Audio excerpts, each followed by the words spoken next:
Alright, hello everyone, welcome to the stream. We're going to go ahead and start with Kojima's Deception Part 2.5.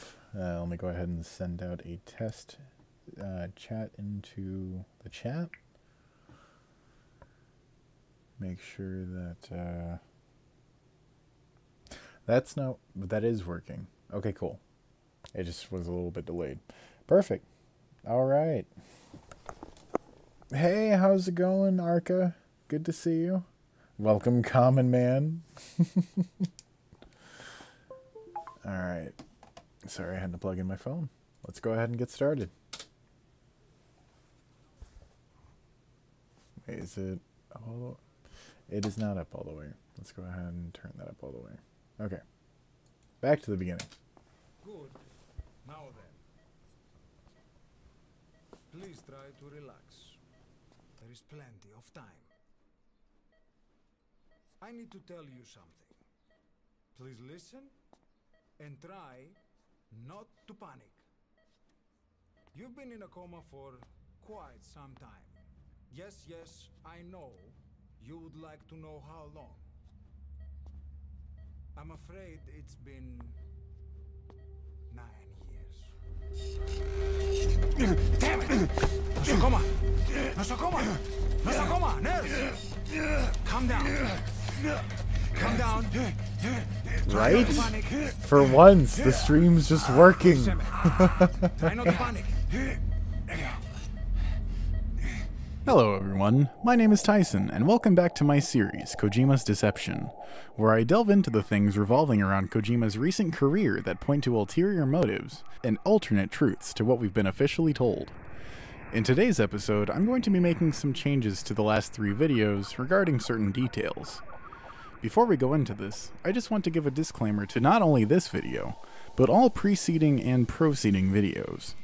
All of the research presented is a combination of my efforts, a fellow ruser, Cypher's efforts, no major significance to the choice of name other than he doesn't want to be a public figure in this investigation, Chef Umaril's efforts, the YouTube rusers, and more collectively, the active community at the subreddit, Never Be Game Over. Granted, there's a lot of shit to pick through on NBGO, but that's kind of what you get when you cram 8,000 plus people into a subreddit. Not every theory is going to stick. Without any further ado, let's roll the intro. Cue copyright strike.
battlefield dirt. All for revenge. World calls for wet work. We answer. No greater good. No just cause. Cause. Cypher sent us to hell. But we're going even deeper. I know.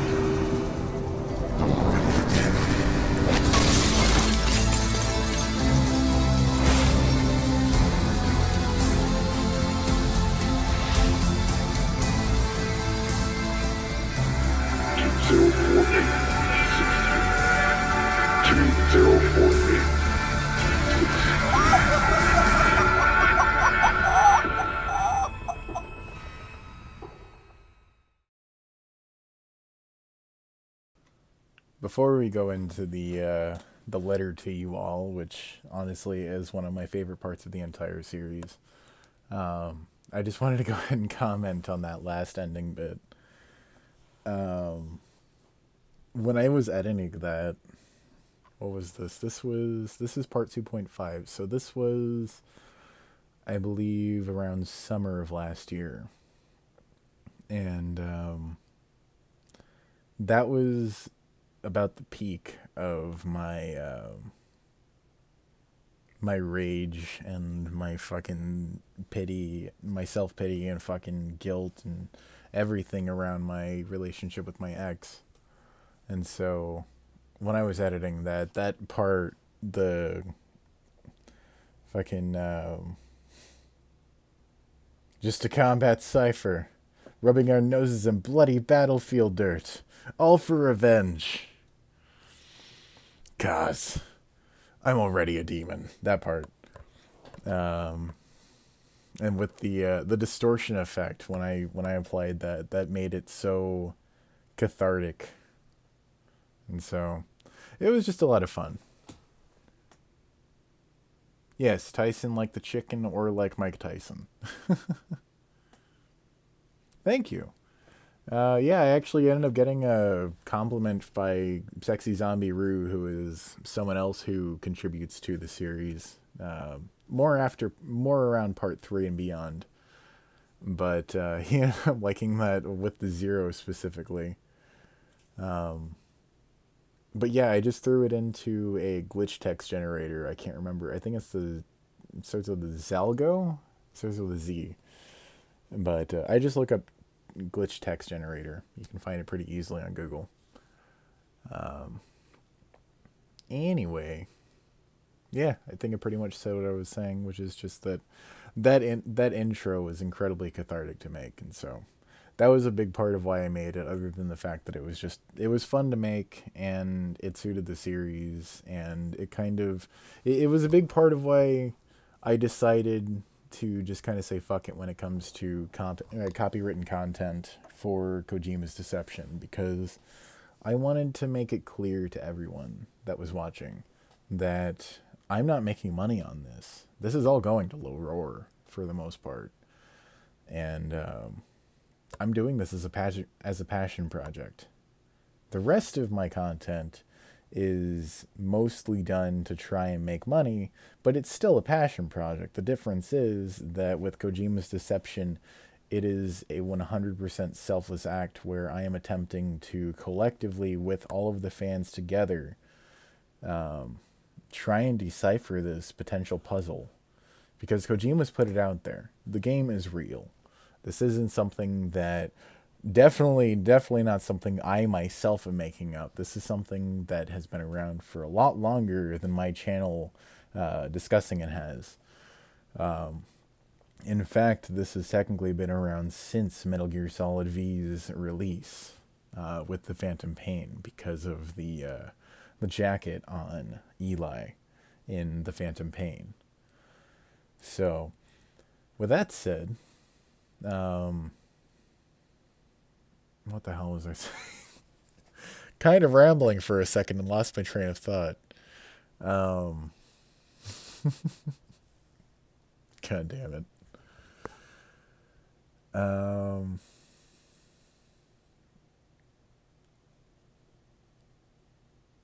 Right, yeah. So this series while it is made for my own interest, it is made for my own curiosity and everything, it's also heavily made because I want to contribute to this puzzle. I want to contribute to this. I want to contribute to this enigma and try and solve what Kojima is putting out there. The way I look at it, think of it like a video game, obviously, so it's not entirely real, but think of it like being a detective and trying to solve a serial killer's mystery. You know, Kojima wants to be caught. He wants this shit to be out there. He just wants to do it in such a way that it's a lot more intriguing to the audience. And so he's been incredibly ambiguous with how he's presented everything. Anyway, I think that's enough rambling for the introductory. Let's go ahead and just play this. I actually have to go to the restroom, so I'm just going to mute myself. I'll be right back. I'm going to go ahead and read verbatim the description of the trailer for this video as a sort of foreword for the intro to explain my thought process while making it to anyone who didn't take the time to read it.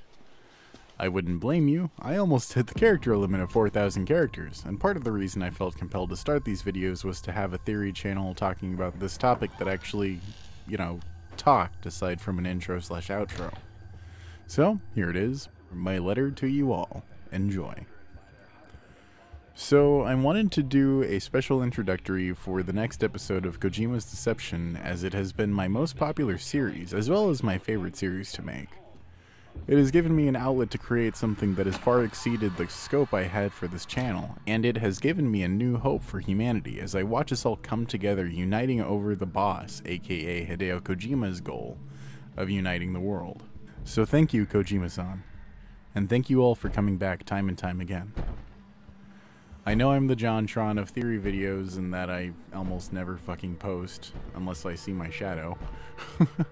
But I've got to make ends meet somehow, and to be quite honest, this hasn't really made much more than pennies for me.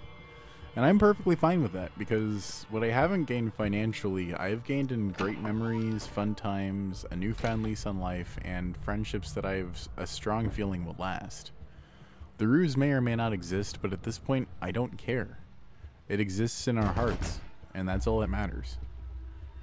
Originally, I chose the song Anything You Need by Low Roar for this video after my failed attempt to use Kashmir by Led Zeppelin, getting the video blocked.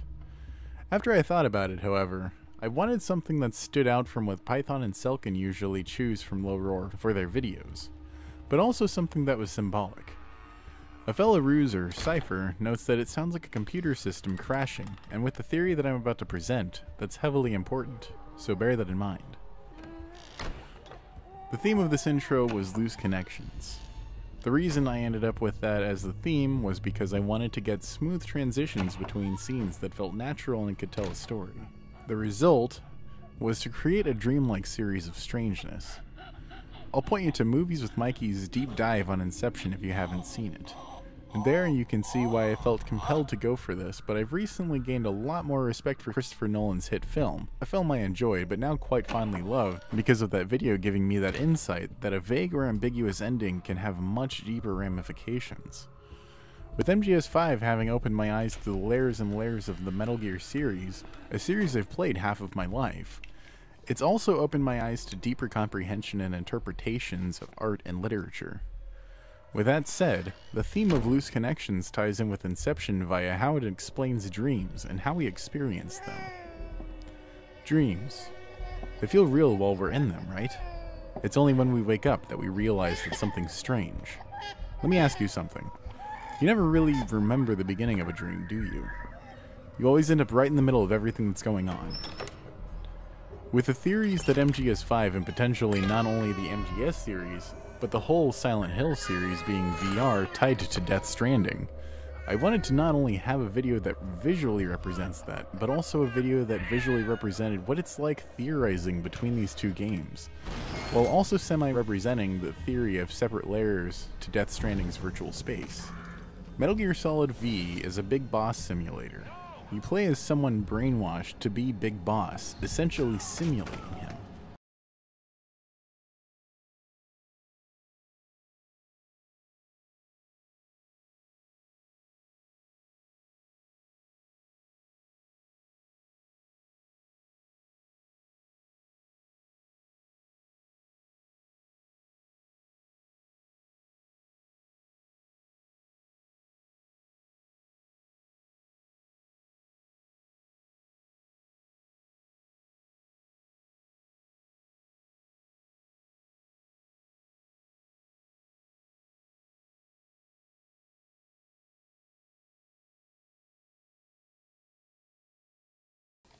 I thought I unmuted myself. I'm sorry. Thank you, Arca. Oh my god. Anyway. Thank you, Enrique, for your compliment. I really appreciate it. Arca, yeah, I don't honestly know what the fuck to believe when it comes to Kojima and the Ruse, because there's so many different thoughts that don't not only run through my head, but that I see on Never Be Game Over on a regular basis. It's so hard to deduce what's actually fact and what's fiction, especially when there's so much that actually makes sense. Like, no joke, the concept of Kojima deciding to hire artists to add on to the Ruse by making loose connections that fuck with people's heads, even if they're not actually going to be connected to the story. It's that level of, like, I think that I've seen it before in the comments, but it's like, no joke, CIA level of fucking mindfuckery, where they're trying to hide things within the fucking, like, lies within the lies kind of thing, you know?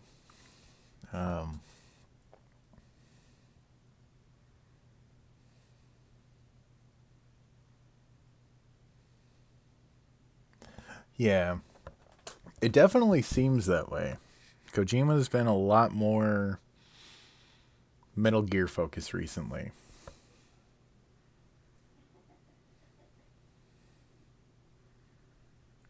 Right? Yeah. There's a lot of people out there that are trying to that are trying to uncover this.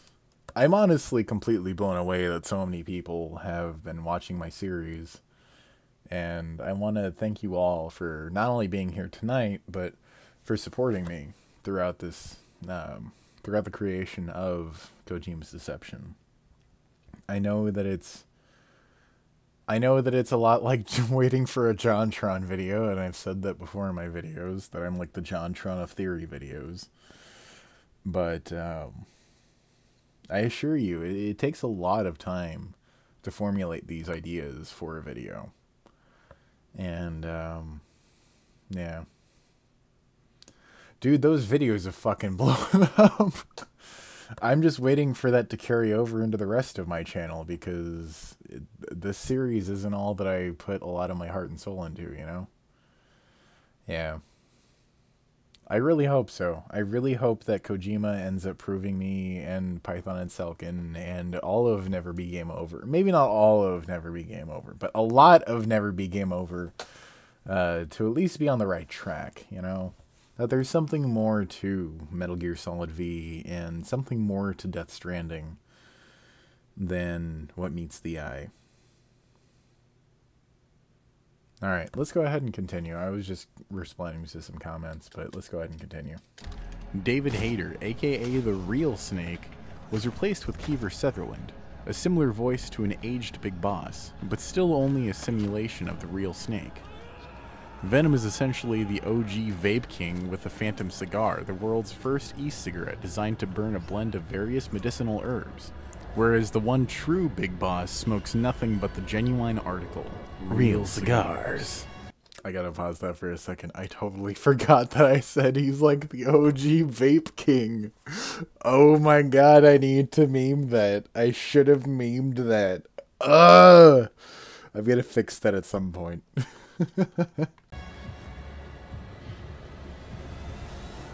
In Ground Zeroes, Kiefer and Robert voiced Solid and Liquid Snake, two characters that shouldn't exist in this era. The music isn't composed by Harry Gregson Williams, but by a student of Harry's who was coached by Harry to make the soundtrack sound as similar to the Metal Gear Solid style as possible. But it was still just a simulation. Python and Selkin had just a few days ago released a video that pointed to the fact that MGS5 is likely actually all taking place before or during the events of the Les Enfants Terribles project, as Hideo Kojima clarified that Big Boss was only in one coma. With the facts that for some reason Venom is not only aware of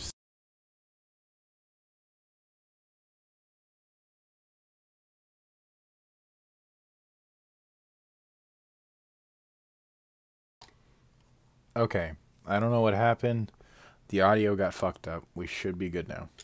futures. Okay, we're good. Wouldn't it be more likely that none of what we see in MGS5 is happening in real time, but rather a simulation from Gray Fox's brain? Think about it. Python and Selkin have pointed many times to the fact that Gray Fox is constantly dealing with an intense identity crisis.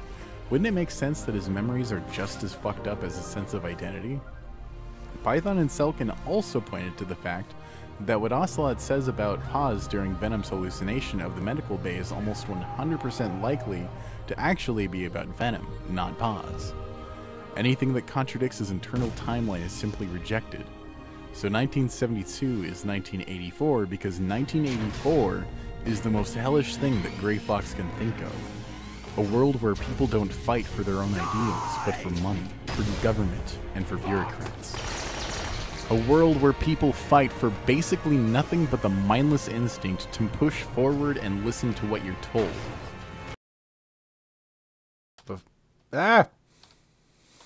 Okay. Sorry, I accidentally... My fat finger ended up hitting 5 when I ended up trying to unmute myself. But, yeah, controversial as it may be, call me a conspiracy theorist, call me a fucking nut job. Not an Alex Jones nut job, because I'm not that fucking crazy. But, yeah, Arcolect still has some potential to me to be connected. Because the only thing that Arcolect has officially said is that they are not advertising for Death Stranding. That does not mean they are not involved with Death Stranding. He did not say directly, we are not involved with Death Stranding. He said that Arcolect is not advertising for Death Stranding. That still means that it can be an add-on to Death Stranding through an augmented reality game. That still means that it could be a part of this whole puzzle. And that's why I am 100% still... what's the word I'm looking for? Still skeptical about the fact that Maratak led everything up to the point of the post number 204863. Kojima decides to unfollow, and this whole thing ensues. It's just, it's too fucking weird. Kojima is making it even weirder, and yeah, I don't know what the fuck to think, honestly. I said it even a little bit ago. I honestly don't know what to think when it comes to the Ruse, because there's so much things that are highly questionable and so many things that end up just being coincidence. It's really hard to say what's what, especially when we don't have confirmation on those things. Snake, we're not tools of the government or anyone else. Oh, I totally agree. It still can be part of the advertising campaign. It's just that it's not solely as a method of advertisement, because it relies inherently by design in understanding how Kojima's mind works and how these enigmas that he creates work.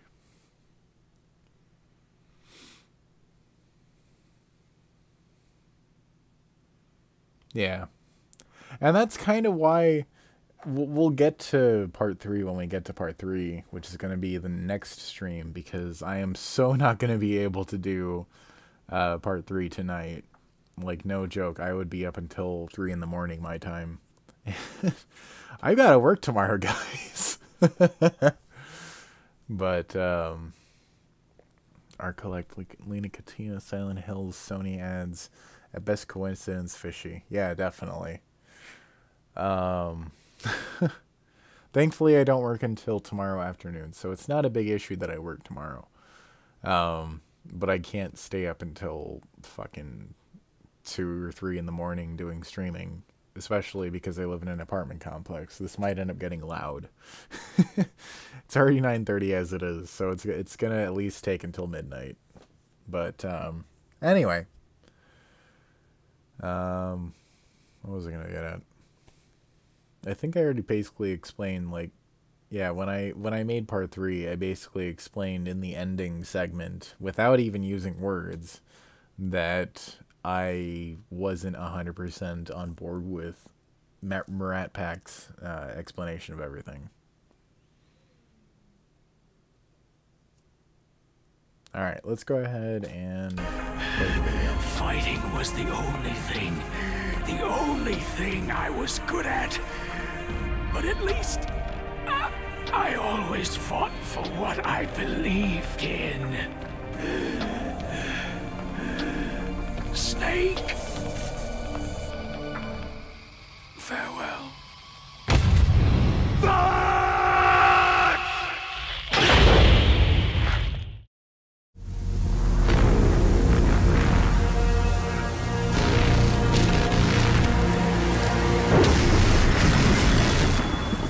Kept you waiting, huh? So first and foremost, I want to start with some revisions to things that I had previously stated in videos that I don't necessarily agree with or are just factually incorrect. We'll start with one that has probably been bothering a lot of people. 204863 is not a code for Jareth. Clever as that seemed to me at the time, it was data mined that you were actually supposed to whisper Jack during the puzzle that requires you to whisper his name. With that said, the protagonist of DS isn't even named Jack, he's named Sam. Here you can see it in this clip of inverted audio from PT that shows the voice saying, "I walked until I stood one pace before Jack."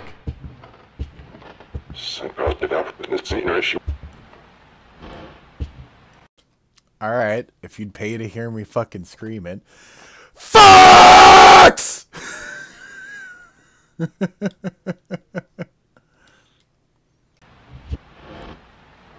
We share an instant of private darkness. I walked till I stood one pace before Jack. One thing to keep in mind is that Jack is a nickname for John.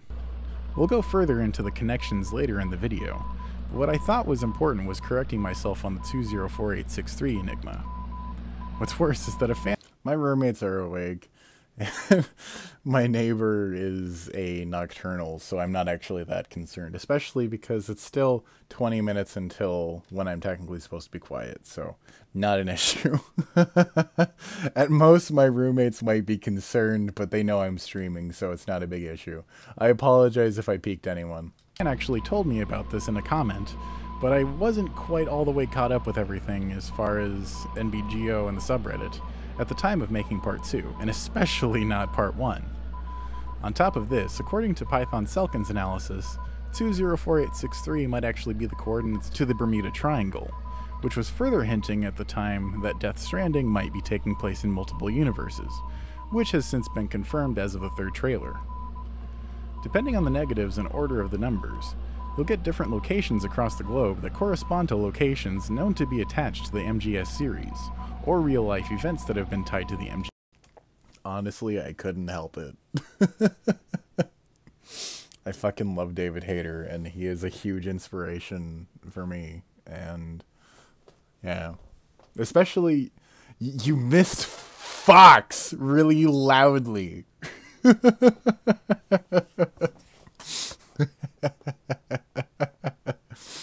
But, no, seriously, Arca, though, you encouraging me to do voice acting, I think I'm gonna make a new voice acting reel where I try and cover certain characters and present that. I'll use the original audio even to make it so that it's more saleable, just to kind of give the impression.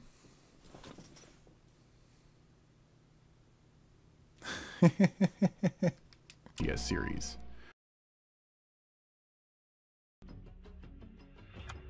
Сейшелы. Здесь расположена главная база в МГС-5. Так, а если немного поменять их местами? Исландия. Мох. Мох, что недавно постил Кодзима. Люди определили, что он похож на исландский. Так, а если добавить минус? Карибы. Расположение старой главной базы босса из Peace Walker. Черт. It makes me happy to see you say that. Because, I mean, I do these videos for fun. As much as I want to attempt to make money from them, they're made for fun. So, as long as you guys are enjoying it as well, I may as well continue just having fun, because obviously it's resonating. Черт! Я не понимаю. Я ни хрена не понимаю. Столько информации, но как она связана? Кто такой Люденс? Что за ребенка они постоянно таскают? Причем здесь вот это число? Архилект, ПТМ, ГС-5? Я не понимаю.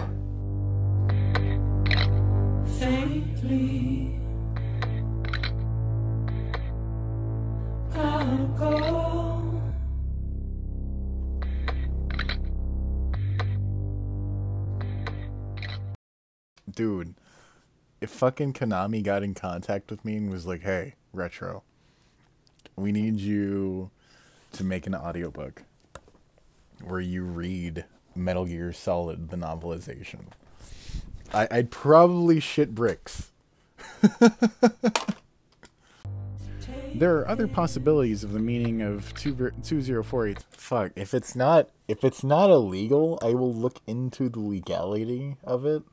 But if it's not illegal for me to actually read the story of Metal Gear Solid, the novel, I will buy the novel and read it. Fuck yes, that sounds like it would be a lot of fun. But I would not do it on stream, because I have a lot of issues when reading from things to keep my speech consistent. Dude! Fuck yes! Thank you! Fuck yes! With voice acting though, and he has... Shut up and take my money! Has to do with the chicks too? Hang on, I'm confused now. I watched most over 2 times. They're definitely good entertainment at least. I second that, Adam, with the voice acting though, and he has to do the chicks too. I don't have any chicks. I had an ex, or I have an ex, but I don't have any chicks. So, I'm very confused by your comment, Enrique. Anyway, seriously though, Adam, I will look into doing a reading of Metal Gear Solid, the book, and make sure that there's no legal complications, and if there's any legal things I need to do them, because that would be really cool, at least I think. So anyway, 63, including Kojima's birthday of 082463, but we'll get to that. Oh god. Fuck, how would I even, I'm trying to think of how I'd voice Meryl. Merle! Snake! No, it just sounds like, oh god, no, no. It'd be bad. I'd have to just talk normally. Oh my god, okay. Let's go ahead and continue. In a little while when covering a different topic. There were also a few translations I attempted to make using Google Translate, which turned out to be a massive mistake as it wasn't accurate once. I ended up with several comments from viewers around the world correcting the Metal Gear translations for me, even expanding on other potential translations since certain words translate differently in different contexts. First of all, the Japanese word kita, which I translated as north. What's funny is that another mistranslated word is the Russian word sibepo, which I'm assuming it's sibepo. I probably just wrecked that word, I apologize. It translated to all of a sudden in Google, even though it just meant north. I could have and probably should have learned this from MGS3, as another commenter had noted, but what I can say, I've never learned another language, so my brain isn't really wired for multilingual thinking yet. Anyway, as it turns out that... Have I become the new David Hayter? Am I just fucking reading off David lines? Fucking... LIQUID! Oh my god, you guys. Kita is actually sort of an exclamation that can mean several things. According to John Doe, it means it has come to or it has arrived, which translates to a kind of ah or oh my god. However, later on down the line, I did get another few potential translations. I'm not sure what FFEJ stands for, but Psycho says to me, it sounds like he is saying itai, as in it hurts or the pain. Liratama followed up by saying that kita is more of an expression. Fucking right. Kept you waiting, huh? Of here nanomachines comes, or here goes. Enzo Heavenly finally responded with, I thought he said ita, as in ouch. My response, I honestly think that it's more likely to be kita because the K is pretty clearly sounded to me. And with that said, that leaves it to be either it has come to or it has arrived, ah or oh my god, or here it comes, here goes. Pretty much any of those kind of fit the bill of the ruse being potentially real, and Kojima trying to keep quiet about everything. Anyway, to finish up the translations correctly, Gosia is a Polish girl's name, and Poznan is a Polish city. Bim bam boom, we're done with the translation errors. One thing I particularly wanted to touch on was virtual mission. No, the virtuous mission. Oh. Project Ogre. In part 1 I had stated that it was the working title for the Fox engine, but at this point, I'm not so sure about that. Being that I can't find any definitive evidence of what it is aside from a video that Cadikras of all fucking people did, I can only assume that Project Ogre was either MGS5 itself or the V trilogy. Metal Gear Solid 5 was developed under the codename Project Ogre. Kojima told Jeux Video magazine, at the time I couldn't even talk about the 5th episode of Metal Gear. That's why I called it Project Ogre. Alright, no more. We're pausing the video too many times just for goofs. The name was chosen to leave clues about what would happen in the game because... No, seriously, if you want more... It's actually getting a little bit late, so yeah, maybe no more for tonight's stream. Next stream. Because there is a kind of ogre in the game. What is the V trilogy? We'll get to that when we delve deeper into Project Ogre, but for now, I'll say this. Ogres in dreams are often associated with fathers or fatherhood. Ring any bells to some common themes? Another thing I wanted to address, the intro of part 2. At this point, I think it's pretty safe to ignore most of that as I really didn't know what I was doing digging through the files. If you pause to read the part where I paused the video, I was using a texture file path library as a reference for all of the files at one point, and I'm honestly just kind of wishing I had at this point just cut it, but I can't change that till the director's cut, so yeah, that's kind of where that's at. I do still think that it's weird that there's code for killing quiet, but whatever. I think it's particularly important to note that in part 2, I didn't seem quite certain that these crashes in PT were supposed to happen despite having the evidence with the cockroach. I think the nail in the coffin is Kojima tweeting IGN's hosting of a speedrun of... No joke. Hey, how's it going, bud? It's good to see you. The guy who let me look him. I want to look up his name. Hang on, I'm gonna put you guys in the waiting stream video screen really quick. It might lag out a couple times. I'm loading up Chrome. I apologize, but I just want to look up this guy because he does the I'm just gonna call them Metal Gear anime shorts. He's attempting to create... Oh god, hang on. I just accidentally opened up the video.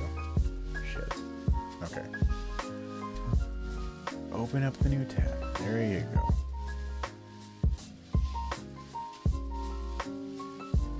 go. Anyway, this Metal Gear series is called N313, and it's a work in progress, so it's N313 WIP. Mitchell Hammond is his name. There are currently 3 that he's made. I will link them in the comments after we're done streaming tonight, which we still have. I started an hour ago. Oh, we're gonna finish whenever the fuck we finish, because I still have, let's see, where are we at in the video? Oh god, no, don't play the video. Okay. We still have 40 minutes of the first video, and then the second video, which is 50 minutes. So, we're probably gonna be here for at least another 3 hours. Anyway. What the fuck is...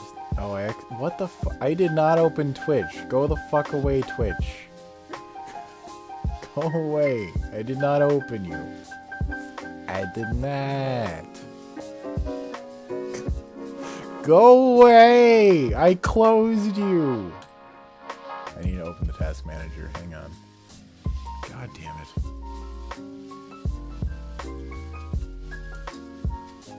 Delete. Terminate. Go away. Fucking Twitch. So buggy. Okay. Mitchell Hammond is the guy's name. That's all I wanted to look up. God damn it. PT, which not only shows the crashes, but also all of the visual glitches. I did not hit her. I did not. It's really interesting seeing all of the tearing happen in real time, almost like Kojima wanted people to see it that way. I'm happy with most of my interpretations of Low Roar's music, but there's one I wanted to touch on now that I felt was pretty far off base. I was trying to tie it to Metal Gear, but it seems to actually be a direct communication to the fans. But the Fat Fingers thing was a while ago. PT was a massively cryptic game that brought fans from all over the globe together to solve its puzzles. In the song Just a Habit, the lines, "where any words said to you holds a liquid puzzled truth," likely is assigned to PT, but also seems to be a nod to fans who are digging through all this stuff, trying to find meaning in anything and everything Kojima has laid his hands on. Okay, hang on. I need to pause this for a second. Show of hands in the chat. Who wants to see me do a cover of various Low Roar songs? Because, no joke, I've been really wanting to do a cover of various Low Roar songs. Fucking... I love singing. I haven't really gotten to talk about it or do it publicly. But, except for, I guess, the beginning of this stream.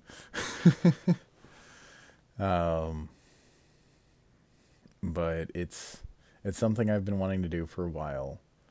I have a few songs that I actually want to do that are original pieces, and I'm potentially going to be doing that with my dad, to start out with at least. But I just kind of wanted to see, show of hands, who's all interested. I'm not, like, the best singer in the world, but I feel like I have a decent voice, and I'd like to share my heart in the best way I can. So... Anyway, let's go ahead and... I know the basics of guitar. Like, I know a few chords, I know a few scales, I know the layout of a lot of the notes, but I'm not 100% proficient. And... I didn't really learn keyboard that well, or piano that well, I should say. But I should probably give that another shot, because it would be the best way for me to make music digitally, considering that I already have a music maker program, and it would be able to use that as a MIDI controller.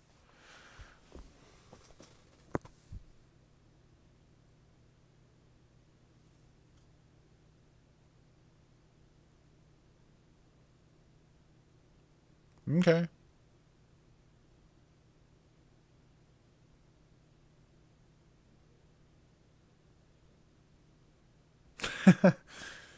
I don't know if it'd be vaporwave. I don't know, man, because, like, part of me wants to make metal, no joke. Part of me wants to make something very inspired by Low Roar, but not too derivative of Low Roar. And something, part of me wants to make something that's just kind of whatever it ends up being. I don't know. Anyway, I'm going to stop rambling on about this. Thank you guys for your input, and thank you for your encouragement. That tells me I should do it. I've been wanting to do it for a while, but I guess I should have just put it out there, and that would have forced me to kind of start making actions to do it. So I will get on it. As soon as I get something that's tangible, I will let you guys know, hopefully in the next month or two. It depends on my dad and my schedule. Basically, I need to send him a scratch track and at least get something formed so we can get moving from there. The low roar stuff, he's not wanting to do the low roar stuff with me, so that's potentially going to be like I need to actually find someone to work with me to make that. So anyway, let's go ahead and watch the remainder of this, or let's continue watching, I should say. The third stanza seems to be a nod that all of this really could happen. If I slur a bit, it's just because I'm confused. Don't think much of it, my days belong to you. If you're kind, my nights can too. So I think what Kojima's trying to say through the lyrics here is that if we're persistent and keep digging to find the truth, we will be rewarded. Yeah, that was my goal. Is I don't want to just make a straight up cover. I really wanted my dad to fucking goddamn Jontron. My dad knows him. Anyway, I wanted my dad to fucking interpret low roar in his own way because he has a really just... Hang on, I'm gonna put it in the waiting stream, but I'm going to mute music because I want to play an example of something my dad's made. Just so that you guys can see, because he made my intro, but that's just one of the many, many genres of music my dad has made music in. Generally speaking, which is part of why I want to,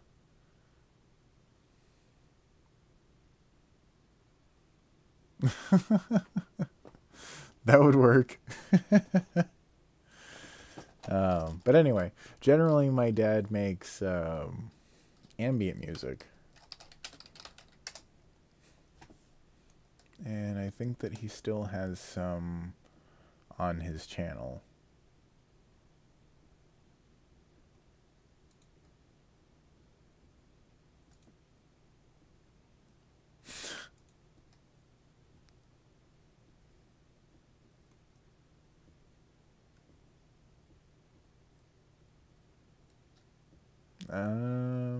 Sure, we'll go with this one. All right.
I love my dad.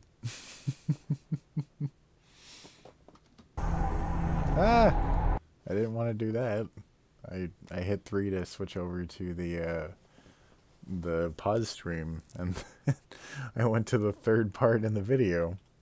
Anyway, that's just one example, and that was from a long time ago. He's actually come a long way even since then as far as his ability to create music. And honestly, I really wanted to see what he would do remixing Low Roar in his own way, but he felt uncomfortable with covering another musician's music without it just being something for a video. So unless it were to be just for a video and not something that I would sell, which initially was my plan, honestly, obviously with proper permissions, I wouldn't just fucking illegally cover their fucking music and sell it. But, you know, I wanted to initially try and promote that with my series, but that's not something that he wanted to do. So, I don't know. Eventually, we'll see where that ends up going. Yeah. I know that he's still willing to make music for me as far as original music is concerned, but yeah, as far as cover music, he's not really interested, unfortunately. So that's kind of a shout out to anyone who is a musician who wants to make music with me, which includes Lex, if you're in this chat. Totally. Like, if you want to make Low Roar covers that are your interpretation of Low Roar, that sounds like it would be legit. Yeah, that would be really cool to incorporate in Low Roar music. Fucking clips of the radio from PT. And that would be legal under the First Amendment because it would be sampling, which is a use of fair... it would be considered fair use. But anyway, let's go ahead and continue the video. That is, of course, if all this is true. Oh, good guy in there. We'll use that. Just giving you shit, but I mean, we could. We actually could. I'm genuinely kind of down to do some blues.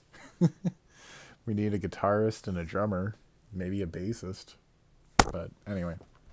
Get to it later, but I'm kind of 50-50 on the whole idea of the ruse at this point. There's also the idea of aliens that have been brought up by both Python and Selkin, as well as myself. While it may literally be aliens we're dealing with, I think what's actually more likely is this.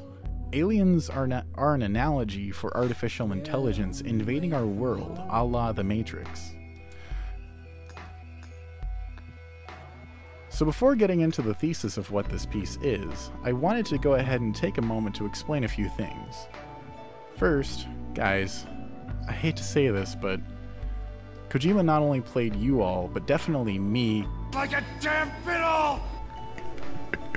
I'm sorry, I couldn't resist it. You can slap me in the comments all you want, you can thumb down the video, but I had to. That is exactly my thought. And it's not even just pure Icelandic, because Ryan is from California, which is where I'm from. He might be from the Bay Area, but I'm from Southern California, so I don't know, man. I feel like it'd be I feel like it would be a fitting way for my musical sensibilities to end up taking me. To like a damn fiddle.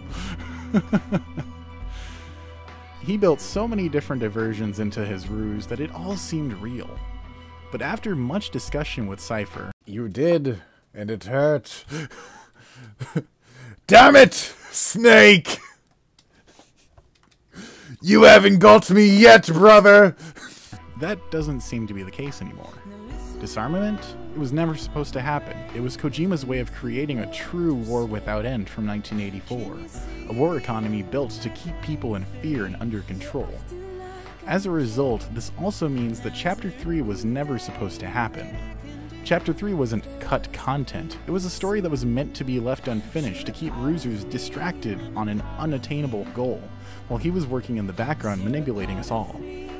He's even pushing this with the update from yesterday, July 25th, adding Quiet into MGS5's infiltration mode. By the way, yes, she is broken as hell, and it's actually a lot of fun.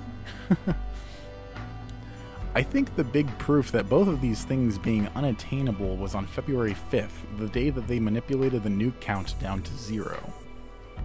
We got to see what happened with disarmament. More nukes. Kaz even says it, if more people set up nukes, we'll be here to shut them down. That is definitely a good feel. Afterward, it immediately warned you about nukes because it never actually hit zero. I really don't buy Konami's excuse of being fed, quote, garbage data or whatever. This spike downward in the graph, there's no way they didn't control what happened. It was a good year for gaming. There was a lot of great things that came out of 2018 for gaming, but there was admittedly a lot of really shitty stuff that came out of 2018 for gaming. Thankfully, a lot of the good was combating the shit, as far as like microtransactions and other aggressive tactics that are anti-consumer.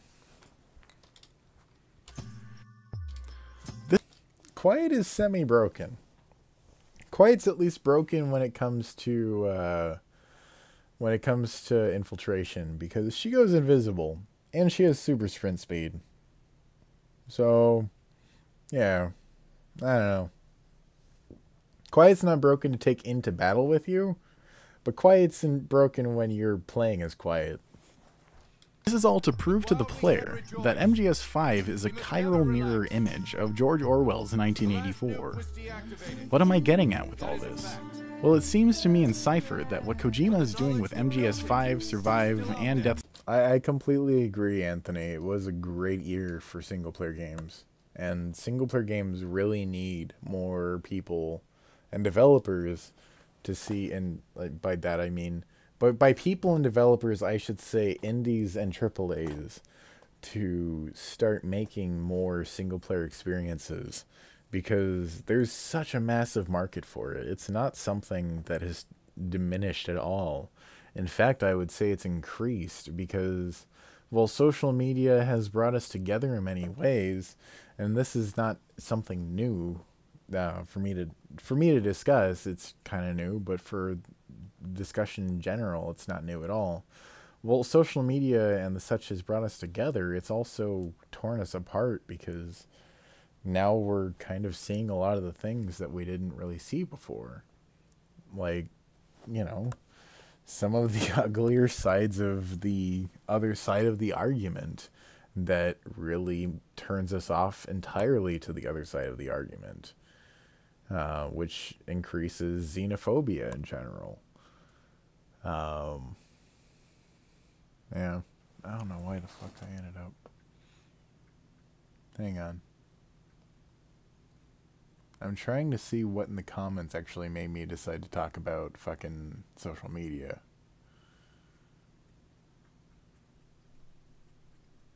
Right, 2018 being a good year for gaming, and yeah, and how social media played into that.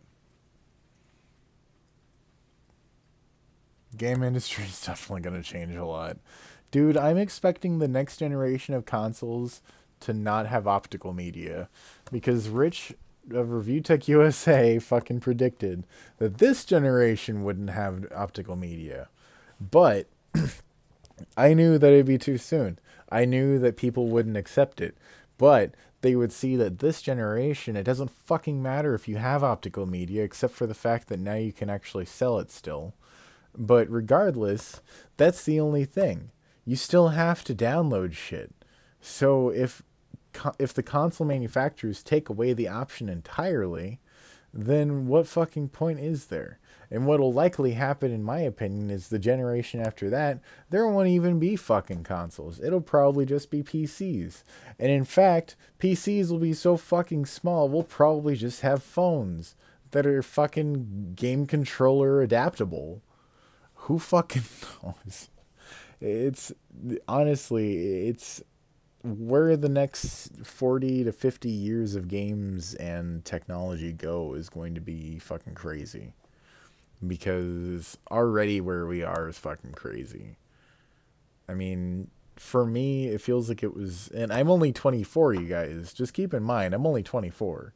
But for me, it was just yesterday that I was sitting in my mom's fucking living room watching VHS tapes and rewinding them to the beginning so that I could start watching a movie or watching pre-recorded television like Rose Red or Ferris Bueller's Day Off, or, you know, any of these great movies. You know, It's fucking crazy where we are, man. We got the Switch, which is literally a hybrid handheld and docked console. It's fucking crazy where technology is going. All the shit with the PCs, if you watch Linus Tech Tips or Bitwit or any of these other tech tubers, you'll know exactly what I'm talking about. It's so fucking wild. Like, oh my god, what's another one? ETA Prime. He covers a lot of the smaller consoles along with Random HD Gaming, I think is what they're called. No, Low Spec Gamer, that's who I'm thinking of. He does a lot of videos where he plays with the smaller fucking, like, the GPDs, that's what they're called. The Gamepad Digital Pros. Oh my god. I really want to get... There's so many different things I want to do with this channel, you guys. You have no fucking idea. Oh my god, because I'm very passionate about video games, but I'm also passionate about technology, and I'm also passionate about fucking art. I'm passionate about music. I'm passionate about movies. I'm passionate about, God, so many things. I feel like by the time that this channel actually gets picked up and noticed by more than where it's at already, which is fucking blowing my mind. We're almost at 1,500 subscribers. Thank you guys. When we end up getting to, like, 10,000 subscribers, I'm gonna be doing like 20 different fucking shows, and it's kind of already overwhelming. I'm excited. I just can't wait until I don't have to work aside from doing YouTube, So, I don't know. I'm bitching, but subscribe and share this shit, damn it. Stranding seems to be completely recontextualizing Metal Gear Solid and Silent Hill. What if the Metal Gear Solid games, as we perceived and received them, are VR and nothing more? Down to the UI translations on screen, the screen going fuzzy when Mantis hacks into your mind, changing the port on your controller to be plugged into the second controller port to avoid Mantis's mind control as kind of an actual real-life augmented reality experience, Ocelot having knowledge of a rapid-fire controller to survive his torture, meaning he's aware of the simulation, fission mailed, time paradox. These games were all simulations of real-life events with minor changes, either for confidential reasons or mental preparation. To further go down this rabbit hole, what if the Silent Hill games are the hypnagogic nightmares of the vast majority of the people living in Death Strandings today? In Silent Hills, there was the "You've been chosen" line that indicates that Sam is special for some reason. Why? Well, the name data mined from PT that you have to whisper into the mic during the final puzzle turns out to be Jack, the same name as Big Boss. So what if the Patriots, aka the S3 Project, evolved to the point of creating the Singularity event shortly after the events of Metal Gear Rising: Revengeance, and took over like the squids from The Matrix? He was a perfect clone. Zero and the proxy AIs that came after him were convinced that Solidus was me. I was implanted with nanomachines, kept in a state of eternal sleep by JD and the proxy AI. They had me sealed away completely, not only my physical body, but my will too.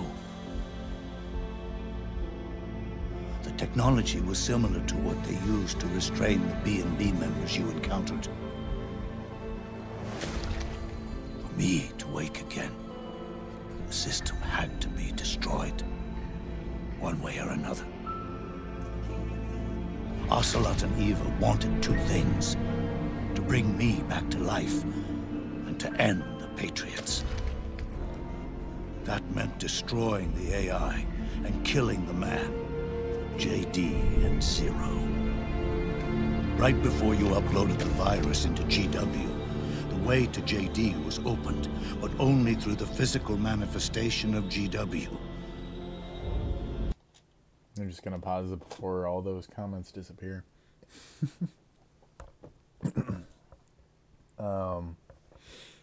I just wanted to say I really appreciate all you guys and your support. Like, it's a little overwhelming. It's awesome. Thank you. I'm glad that you guys support that I want to do other things with the channel, and I definitely plan on expanding the scope of the channel pretty soon. One of my next big videos that I want to do is going to be my Brutal Doom review. I already did a Brutal Doom review, but it was a long time ago, and there's been a few new versions of Brutal Doom that have come out since then. And I'd like to go ahead and, you know, cover some of the new changes, covered in a better way, because while I was decent back then, I've done a lot more editing since then, especially with Kojima's Deception. Like, I feel like after part 2 is where I really started to get into my flow of everything, and that was already after almost 100 videos made. But when you start getting into a few hour-long videos, you really start getting into a new rhythm. So, anyway, let's go ahead and continue. Wait, does Peace Walker count as the V trilogy? I mean, in some way, I guess. You could say that the V trilogy is Peace Walker, MGSV, both Ground Zeroes and the Phantom Pain, and then Survive. But, yeah, I'm definitely, now that I've done this so much, my editing is getting a lot more efficient, because I'm just dropping videos in and then, like, getting, like, 30 minutes of video done and then reviewing it and then moving on. So it's not like before where I was like, I've got 2 minutes of video, let's see what it looks like. But that was also dealing with a lot more technical issues, because using older versions of Sony Vegas versus Magic's Vegas makes a big difference as far as utilization of GPU, which in layman's terms means how well it uses your graphics card. So using newer versions means it uses the graphics card better, which means that it makes videos faster, which means that it makes videos better because you can actually see what you're editing. It's a lot harder to make a video when you're editing at 12 frames per second than at 60. So that's just a little bit of a ramble of kind of some of the struggles of making this series that you guys don't really get to hear about when I'm making them, except for, like, if you read the comments, or if you're in the descriptions of the or not the descriptions, but the threads on Never Became Over discussing this. So anyway, like I said, I really appreciate you guys. So thank you, Enrique. I really appreciate it. It's always the trick to fast software. Yeah. I think I said it in the last stream, but my next major upgrade to try and do is going to be replacing my graphics card. I'm looking at a 570 or a 580, depending on what my budget ends up being. Maybe just a 470 or a 480, depending on what ends up being more effective financially. Because if I can get like a 480 for less than 150 bucks with 8 gigabytes of RAM, or 8 gigabytes of VRAM, I should say, then that's a fucking steal of a deal. Considering that right now, I'm running the equivalent on the AMD side of a GTX 750, not even Ti. So, yeah, I kind of downgraded when I fucking sold my graphics card, and I shouldn't have done that. It is what it is, though. Anyway. That's when we finally learned the location of this man. Zero. For me, and for them. Yeah, AMD is HD Radeon. For Naomi. With the RX 480, 400 series, RX 500 series. My current card is an R7260. My last card, which I shouldn't have sold, and I'm an idiot for selling because I didn't realize how much of a difference there was an R9270. While the profit was good and it was needed because I was in really bad financial straits because I was still out of employment, it was not worth it. I should have held on to it, but it is what it is. I'm going to replace this with a much better card, so it doesn't really matter, because I've still been able to make videos. I've been able to make it do, because thankfully Magix Vegas Pro 15 is way better than Magix Vegas Pro 14 in that it actually has dedicated AMD settings that make it render 4 times faster. So, as long as I stick to 1080p, which is all I can really do anyway, then we're rendering way faster and fucking editing way faster. So, let's go ahead and continue. Nothing was more important. And it was for that they put their grand scheme into motion. Eva stole my body from them and Generally I would, but cost to performance, it doesn't matter. Because it would cost me 4 times as much to get that performance. And it wouldn't be 4 times the performance. Constructed it by replacing the missing parts with pieces from Liquid and Solidus.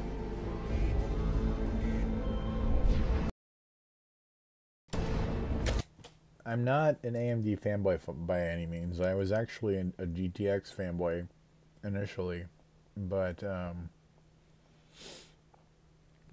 until I'm bringing in enough money that I can justify getting a GTX or an RTX 2080, I'm going to be using AMD. And Ocelot, in order to fool the system, used nanomachines and psychotherapy to transplant Liquid's personality onto his own. He used hypnotic suggestion to turn himself into Liquid's mental doppelganger.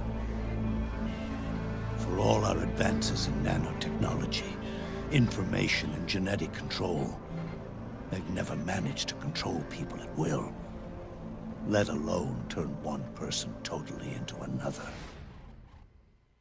There was nothing left of the boss's noble will in their struggle. All that remained was hatred, a passion to destroy one another. Big Boss returned to the U.S. with a plan in mind, and once again assumed command of Foxhound. In Outer Heaven, and then Zanzibar Land, Big Boss plotted coup d'etat against Zero. But you, Solid Snake, his own clone, foiled his efforts both times. Big Boss and Gray Fox, Frank Yeager, were left near death. Zero recovered their bodies. Frank Yeager's entire body was reconstructed through surgery, and he was reborn as the cyborg ninja. Big Boss, now a vegetable, became a prisoner of Zero even in death. For Zero, more than anyone else, your father was an irreplaceable icon. No, the truth is, for Zero, he was an irreplaceable friend.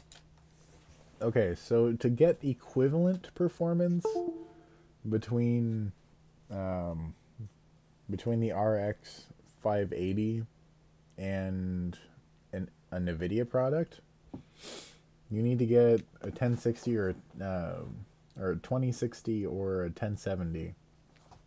And that's anywhere between $250 and $400, depending on what you end up wanting to get. So,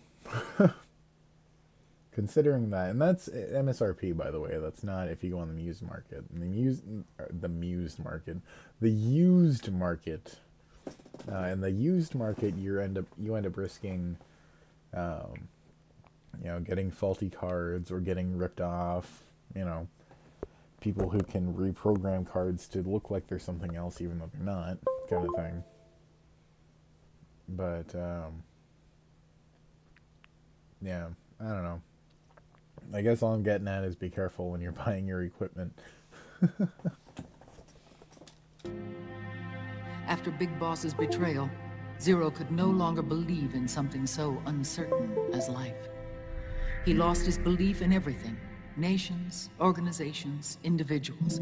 Zero was no longer willing to place his organization in the hands of the next generation. Instead, he set up a network of AIs, a decision-making system formed from all the information he had accumulated. He built 4 AIs, GW, TJ, AL, and TR, as sort of a digital Mount Rushmore, and 1 core artificial intelligence to unite them, John Doe. GW? The same GW we destroyed 5 years ago? The same. Ever since GW was cut off, JD and the other 3 AIs have controlled all information on every aspect of global society. Economics, politics, law, morals, and culture. The war economy is no exception. In the shadow of the system and its complete control over the world, Big Boss isn't allowed to live or die. He's trapped for eternity in a brain-dead prison. To bind himself to his friend, to ensure his rule over the world, Zero transformed Big Boss into an icon, neither living nor dead. Sounds almost like a religion. Naturally, Ocelot and I plan to free him from Zero's prison. We enlisted Naomi Hunter, an authority in the field of nanomachine research, into our organization. And we used Frank Yeager to kill Dr. Clark. Ocelot tortured the DARPA chief, Donald Anderson, also known as Sigint, to death, and made it look like an accident. The Shadow Moses incident.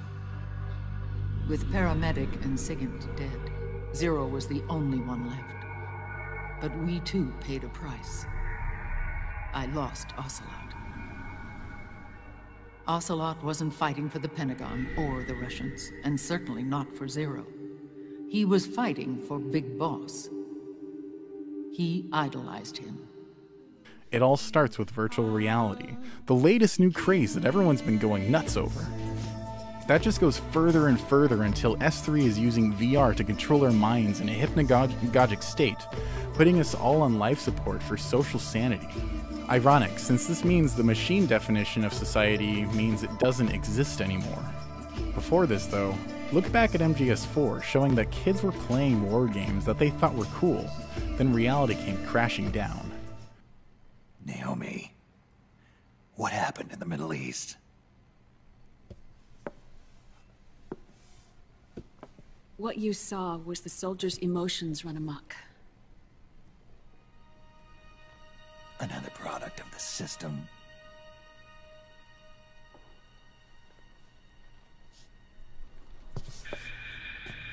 You don't trust me? I'm not sure yet. And if I answer your question? Let's hear it first. Liquid. I'll be back shortly. I have to take care of a couple of things. I'm going to the restroom and taking care of my plate. We thought the SOP was an ID control system designed primarily to maintain order and control in battle. And we were right. But only partially. SOP had another function. To control people's senses. The goal was to release the soldiers' nanomachines from the system, but we didn't know about the mental control. And the nanomachines went berserk? No. Our test was a success. At least it confirmed our hypothesis at the time. Just as we predicted, the nanomachine stopped functioning, and the PMC soldiers were freed from the grips of the system. But the moment the system stopped, all the pain and fury and sorrow, all the trauma and stress, all the hatred, regret, guilt, all the sensations that had been suppressed were unleashed within their hearts. Their memories, unlike their senses, weren't erased. Each enemy soldier they'd killed, each lost comrade, each threat of violence against the innocent, every act of war they'd committed was etched firmly in their hearts. In suppressing the user's mind, the nanomachines exact a heavy burden on his heart. The user's body rejects the nanomachines. This reaction must then be suppressed with drugs. Before the user knows it, his mind is in complete shambles. Snake. Remember Frank? Frank Yeager. Gray Fox. They twisted his body for their experiments and nullified his broken heart with nanomachines. SOP has taken it even further and applied it to living human beings. The sins of war these soldiers carried inside them returned to assault them in the form of unimaginable shell shock. The meaning in the system may have changed, but the battlefield hasn't. Until that point, war was like a game to them. And then suddenly, reality came crashing down. The games before and after MGS4 were VR. MGS4 was the first and only glimpse into reality we got, and a muddied one at that. So what if the VR programs training soldiers were the Metal Gear games, and someone who truly mastered it would be eventually chosen by Bridges/Porter, a la The Last Starfighter?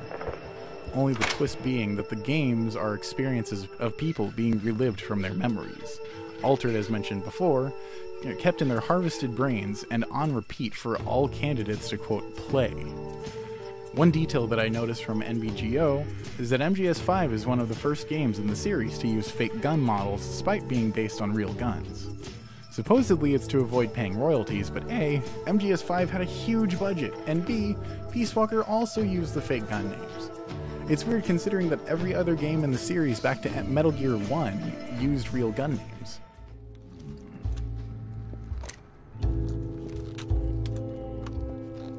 The M4, the official carbine model used by the U.S. Army, developed from the M16 service rifle. This one's a top-of-the-line model, real popular with the big PMCs. High precision, not like that government-issue shit. It's, free-floating, of course. Relax, that barrel's clean. Is the hider CQC compatible? The beauty of this sucker is that it's got a lot of customizable parts. Change it up the way you want to meet your everyday needs. Flip-up sight, rail system. Not bad. Yeah, well, you know, I get a lot of noobs around here. But MGS5 and Peace Walker don't, so it just reinforces that Peace Walker was a VR mission as well, with the pseudo-historical Monster Hunter battle, the Paz J-pop Metal Gear battle, or even finding the false ending where the mammal pod gets taken over by the, quote, spirit of the boss, to drown itself to prevent nuclear fallout. One of the biggest questions of the story is, who we're actually supposed to be playing as? Whose PTSD nightmare are we experiencing in Death Stranding? We're unsure, but Cypher and I think that we're either experiencing this as Jack, aka Big Boss, or the Joy, aka the Boss. Peace Day never came. Every morning I wake up expecting it to come, but it is always 3 days away. That cannot be it. I have not woken up at all. It is just a dream. It is all a dream. I am in it, and you are in it too. I am the dreamer, but you are having my dream. Do you get it now? You do, don't you? Peace Day never came. Part of me wants to say I'm unsure if the player is actually experiencing what's happening in Death Stranding, but I'm almost entirely certain that it is in fact another layer of the simulation. Here's a quote from Metal Gear Survive, Konami's black sheep of the day. One journey will end in purgatory, but let us pray that they who travel the depths of hell will this time reach paradise.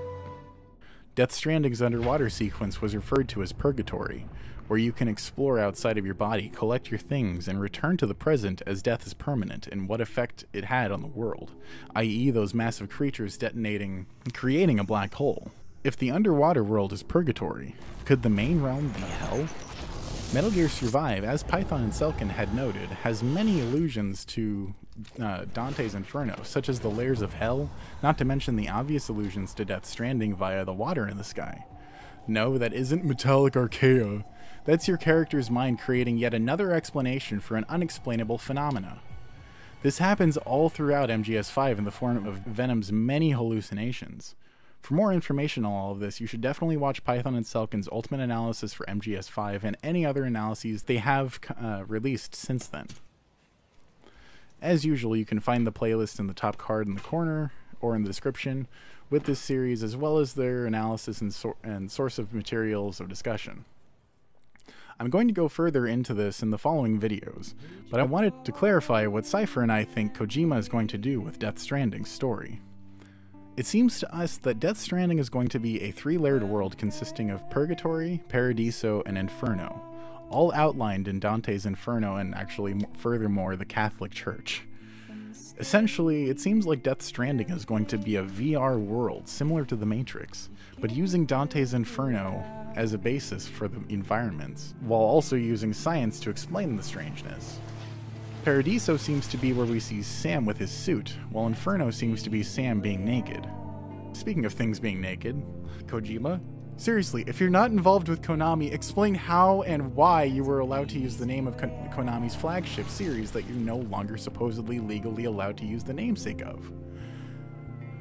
Alright, last section before we go. I'm going to go ahead and give my interpretation of the 31st anniversary 31 pieces of Metal Gear artwork that Jordan Vogt Roberts had commissioned for the upcoming Metal Gear movie. There are many things that not only connect to MGS5, but also Death Stranding if you pay close enough attention. First image, we can clearly see an XOF soldier. This should tip you off immediately, considering the only game they've existed in so far, to my knowledge, is an MGS5, so already a good start for connections. The second image is of Gray Fox fighting a Metal Gear Gecko, which is odd. Clearly JVR is playing around with the different concepts with this one, so unless he's trying to retcon Gray Fox is still living past MGS1, this one seems to be a mood piece. Good evening. And the guy in there, yeah, the under construction thing is highly curious by me as well. Alone. You can see it further down the line, but there's also the shared theme of red to blue in this picture. For the third image, it appears to be Psycho Mantis not only controlling a group of skulls that have spikes sticking out of their backs, but also a swarm of ravens and a Metal Gear Rex. If you look closely, there are three figures that do not have glowing eyes, aside from Psycho Mantis and the ravens. Oddly enough, these silhouettes remind me of the Man on Fire variant of Vulcan, and two of them are mirrored poses while one is standing with both arms extended, similar to Psycho Mantis himself. Perhaps those three and the ravens are illusions, but Mantis, Rex, and the skulls are the real threats? Maybe even the other way around.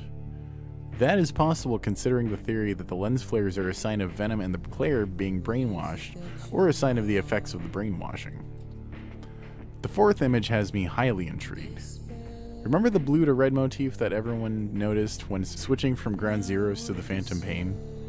That seems to be seen right here. Routine. Red line. Welcome to the channel, Evil Skull. I didn't realize that you were a new subscriber. Well, I'm glad that you decided to subscribe. Currently I'm doing a stream that's covering the technically third and fourth videos of my series,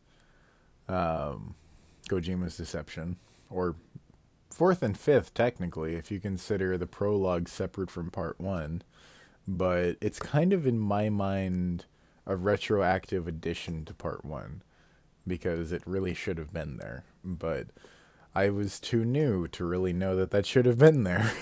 So, anyway, I highly recommend watching the original videos as they stand and then coming back to these streams later. But it's good that you're here.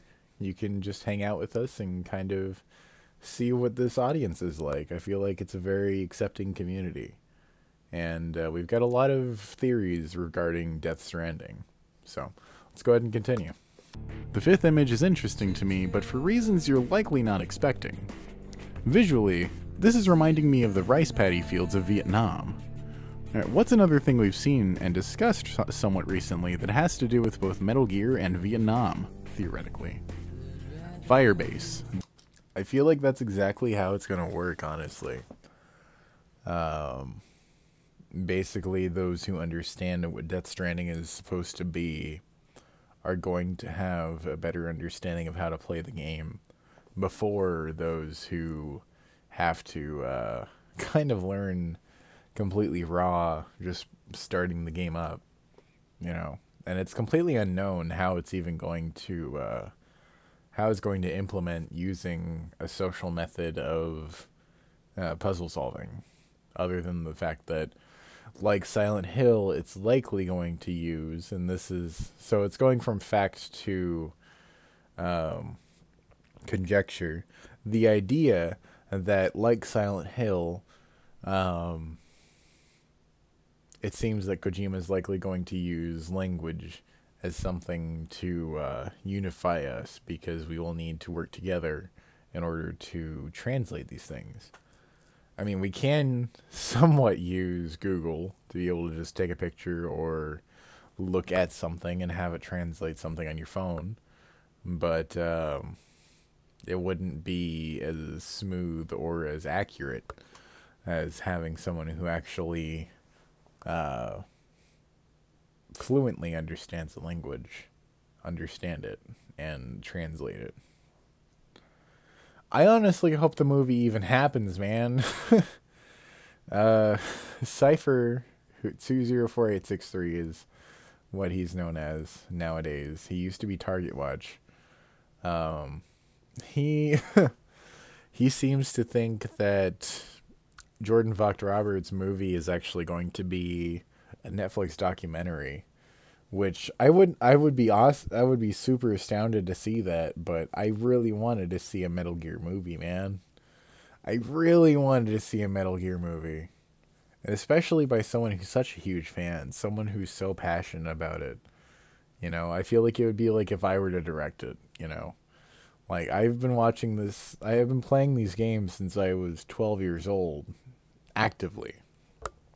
Because originally, I was introduced when I was 5 or 4, somewhere around there. The actual age is a little bit fuzzy because, you know, it's a very early time in my life. I can't really pinpoint that, and it's not something that my parents can really confirm because they weren't there when it happened. But yeah, Metal Gear has been a huge part of my life since I was a young child. And I would love to have the opportunity to be actively involved with the official workings of it. Kojima, if you're watching, fucking reach out, man. I want to work with you. No joke, please. The Oat Studios short film. This picture also has strong vibes of Silent Hill, with the dense fog obscuring anything beyond the wrecks. The next two don't really stand out to me as much, to be honest. Visually they're cool, but I don't really see any hints. Unless the common enemy variant is a clue that all this is VR? Who knows, only time will tell. I guess another noteworthy thing is that it's a young Snake in an old Snake place, which is odd, but JVR has stated that he will be covering things not only in the series directly, but also things that add on to the series. Alright. The eighth image is cool. There's a weird piece of art that I don't... Sorry, I'm pausing it mid-word. But, I would honestly love to see a Kojima-directed Metal Gear Solid Netflix original series, where it expands upon the games. Not just retelling the games one for one, but covering some of the key points and then having liberal interpretations by Jordan Vogt Roberts and Kojima to expand upon the ideas of virtual reality being implemented into the games. And oh man, it would be so fucking good. Just imagine a fucking Metal Gear Solid series, like television series, where it's got virtual, like the Matrix style fucking antics infused into the story. And it's not just like MGS2 where it's just a what the hell's going on kind of moment, but it ends up being a complete and utter existential moment where you're out of the Matrix, you're in Zion, and you're wondering, am I even out of the Matrix because I still have superpowers? Am I still in the Matrix but in another layer of the system? It's, yeah. I would really love to see the ruse end up being a complete and utter fabrication, and to see Kojima decide to make a Metal Gear Solid Netflix original. I would be able to die happy. No joke. Dude, a Metal Gear VR show would be amazing. Like, if they actually had it VR enabled, but also make it so that it's, like, properly able to just be watched on a normal television. That would be the shit. Anyway, let's go ahead and continue. I don't know if it was intended to look this way, but check this out. The guy in the very back of the room behind Fox looks like the PS1 model for Solid Snake. I note this because he is distinctively different from the other guards visually, and he isn't wearing a mask. Could this be yet another clue? Deja vu means that there's been a change in the Matrix, or perhaps Snake is now stuck in Death Stranding, and that's his former body. Number 9 is yet another young Snake in an old Snake scene, with Snake hiding behind a rusted out car from several geckos and helicopters. I think the most noteworthy thing about this is that, with this one, he's wearing attire closer resembling old Snake's attire in MGS4. Number 10 is a game changer. We see Grey Fox committing seppuku near several bodies and a burning wreckage that has been made of Mother Base. But more than that, we see blue lines that resemble the grid of a virtual environment, as well as a blue light coming from behind Fox. Number 11 was a picture of Jack getting ready to take on the boss during their decisive battle. This is cool, but the really cool part comes with the continuation. Number 12 doesn't stand out to me much other than that it's simply interesting to see a native Inuit standing around a gecko with spears and seemingly nothing more. The juxtaposition is strong with this image. Next up, number 13. We've got what appears to be a Peace Walker-era Snake chasing after a Metal Gear Ray on horseback? What the hell? Number 14 is a direct translation of the moment that turned a naked Snake into Big Boss.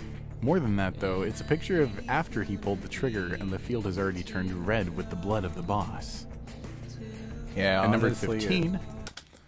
a CGI Metal Gear Solid series would be ideal. I completely agree. Especially if it were to be made in either the Fox engine or the Unreal engine, the Unreal 4 engine.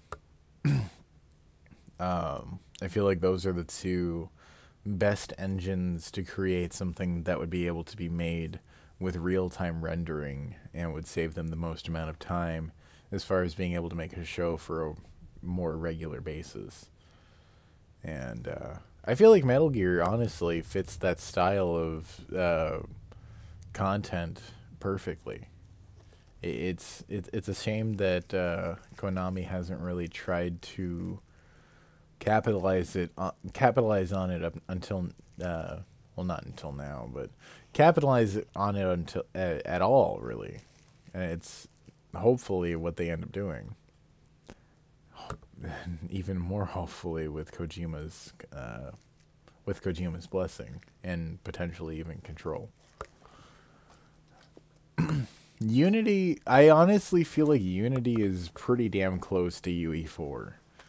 But the biggest differences between Unity and UE4 is that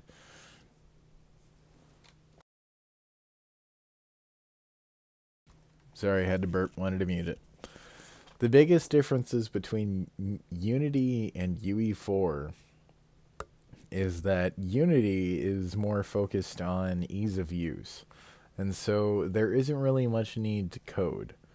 Most of it's just getting the getting everything set up as far as how everything's supposed to work systematically. But Unreal Engine 4 gives a lot more freedom because it has a lot more responsibilities set upon the developer. So there's not as much ease of use when it comes to using Unreal Engine 4. That's not to say it's not easy to use, but that's to say that there's a lot more responsibility when it comes to well, at least that's what I've seen, that's what I've heard. But I guess it might be the opposite, who knows?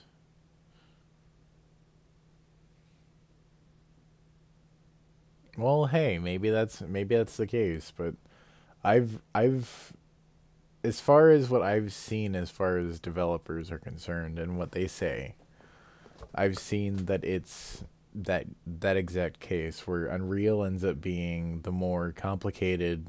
I mean, yeah, you have those who really don't know what they're doing with Unreal, but when you really do know what you're doing with Unreal, it's a lot more what's the word I'm looking for? Flexible as far as what it's able to accomplish. And so that's why Unreal has always been one of the top used commercial engines. But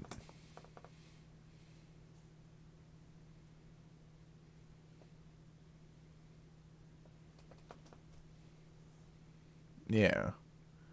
And that's why I see that most people who start into game development end up using Unity. Which, when I finally get into game development, I don't know which one I'm going to start in. I'm probably going to start in Unity and then potentially move over to UE4. Depending on how complex that ends up being, I'll probably end up having to work with someone externally in order to make that happen. I don't know. It depends on my capabilities, honestly. I'd like to say that I'd be able to pull it all off, but until I can actually do it, I can't say for sure that I'll be able to do it. So we'll just have to see what I can accomplish. I do want to go back to school pretty soon to start learning what my goals are, which is computer science and art new media, which is, you know, graphic design, 3D modeling, etc., texturing, all that shit. Let's go ahead and continue. We've got a modern setting with what appeared to be American Marines walking near wrecks, as well as a more advanced Hummer. Other than it presumably being Afghanistan they're at, nothing else of note stands out to me, with exception to this figure. I don't know what it is, but it's weird. Perhaps it's Léa Seydoux. At number 16, we've got a picture of Ocelot walking away from the Hind D.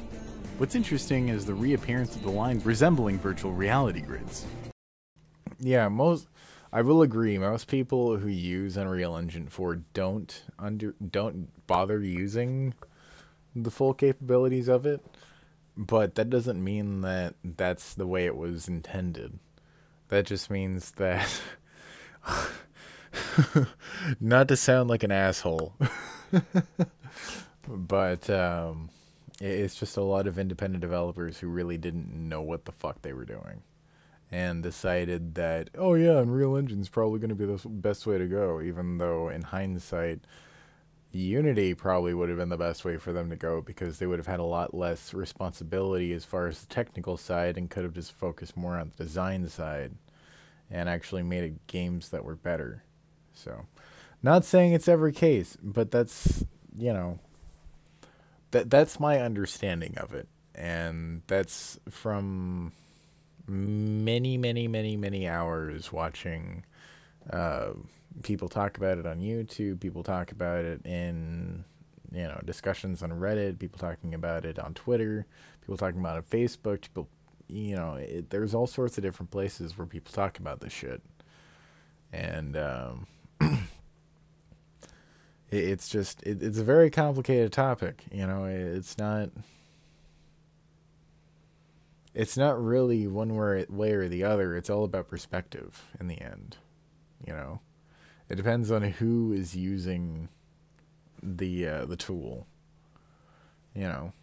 Like if it's kind of like the statement where, don't blame the tool, blame the craftsman. It's, you can make just about anything using just about anything. It depends on the ingenuity of the creator, in my mind. I mean, that's why you have creators such as Nobuo Uematsu, which I probably just butchered the pronunciation of, and I apologize. But the guy who made the Final Fantasy music, he's just such a brilliant musician, and he's been able to make these just astounding scores that have stood the test of time, even from MIDI to proper orchestras, because he has such a complex understanding of how music works. And it's making the best of the least. I guess min-maxing is the best way to put it. Min-maxing in development, because that's what you do when you have limited resources, and when that was what they had to work with. That was what they had to do. There wasn't an option. They just had to do it that way. It's not like now where, we have a lot more options. We have a lot more methods of doing things when it comes to visual media, such as I could use my fucking phone to take 4K footage, which eventually I'll do. I want to get speaking on that topic, I plan on getting a green screen and getting a tripod so that I can hold my phone, and potentially even get a tablet so that I can also set up a Q prompter. But hang on, let me actually read these comments, because I've been kind of just rambling and I haven't read the past few comments.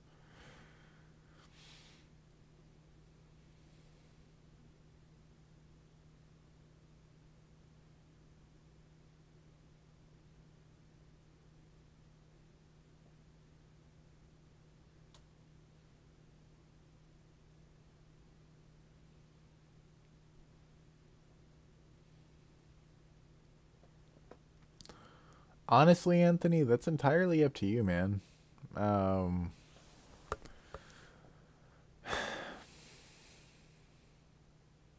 feel like for the betterment of mankind, you should probably go ahead and go with what you were originally planning, biochemistry.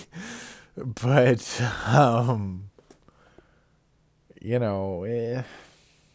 if you want to make video games, dude, if that's what you feel passionate about, do what you feel passionate about, man. I mean, there's billions of people out there who can do biochemistry and all that shit. Put your mind to what you feel happiest doing, and in some capacity, you'll be able to find your worth, So if you're an independent developer, as long as you put yourself completely out there, you'll be able to make back what you're worth. No fucking questions asked, because that's where the market's at right now.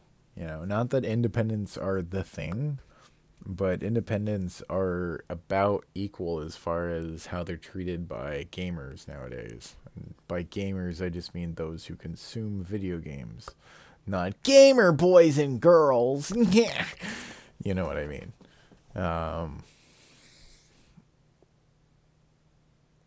Yeah, it's what the fuck was... I don't remember what the fuck I was saying. Anyway, I think I basically got my point across. Let's go ahead and continue. I keep pausing too much. Number 17 shows a Rex firing off a barrage. You're good, man. Off-topic questions are totally acceptable. These are both Q&A and commentary streams, which I forgot to add commentary to the stream name, but I'll just go ahead and add it into the the archive name. Of missiles, but nothing else really stands out to me other than the locale. I can't really put my finger on it, but it is at least tropical. Oh yeah, my hot gamer boys and girls. No, I mean, I love Nakey Jakey, and I would genuinely love, I would relish in the chance to have a good conversation with that man. He is by far, even though I've only more recently got into him, he is by far top 5 YouTubers. Even top 3 YouTubers. He's right next to JonTron. No questions asked. Like, JonTron, Nakey Jakey, Game Grumps. I love Game Grumps, but Nakey Jakey and JonTron are better.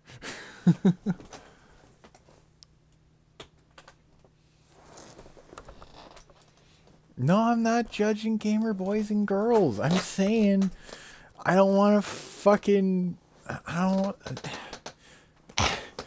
Don't be putting words in my mouth. I can't breathe.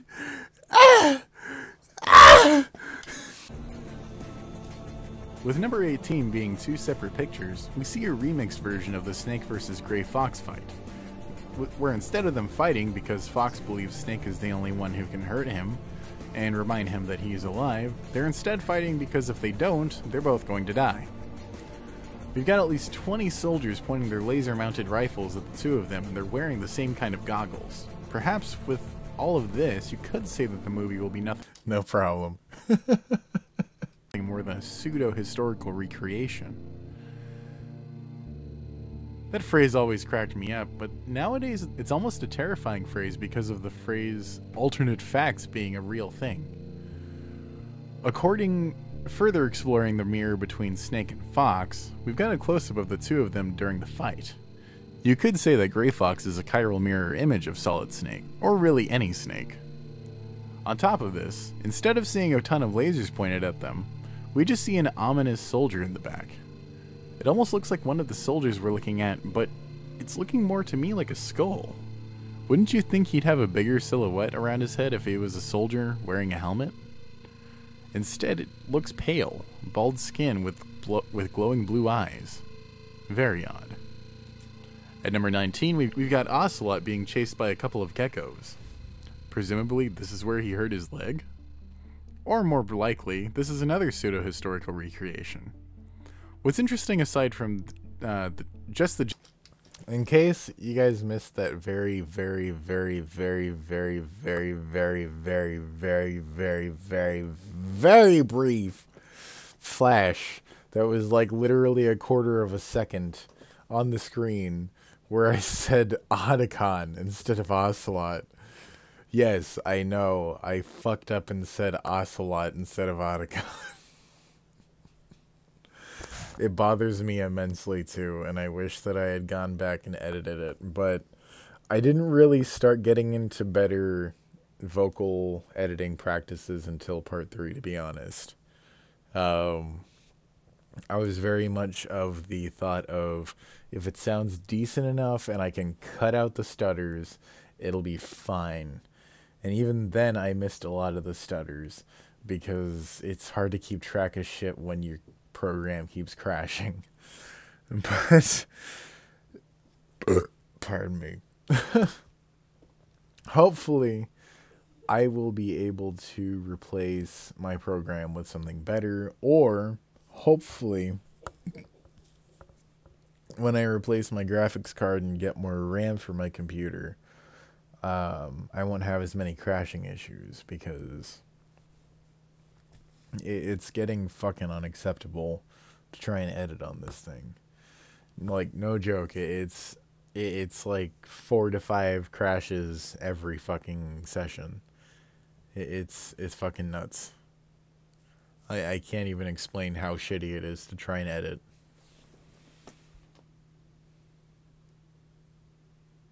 Anyway, let's go ahead and continue. Thank you guys for not really giving a shit about, you know, fucking up. General image is that Hal's ID tag is heavily obscured. You can see a block for the picture, some blurred out text, and a bar to scan it, but there's no definition to the face or the text, so it's impossible to ascertain if it's even his name tag, or if he was infiltrating a location with Snake. Number 20, we've got World War II, Vietnam, and modern soldiers in walker gears. Just what the hell is JVR going to do with this if it isn't virtual reality? Other noteworthy things, there's a V on the walker gear closest to the left of the image, and to top that off, the driver resembles Mads Mikkelsen, at least slightly. This is likely not an intended thing. On the topic of the V on the walker gear, I did note that in 1984, there is a heavy significance weighed on the letter V, which explains why it's so heavily important inside the Metal Gear Solid game. This is likely not an intended thing, but the number on the second gear from the right is 0663. There are two potentials that popped in my head with this. A, that it's alluding to the line "I'm already a demon" and that it's 3 parts away from being 666. Or B, that it's an obscured 204863.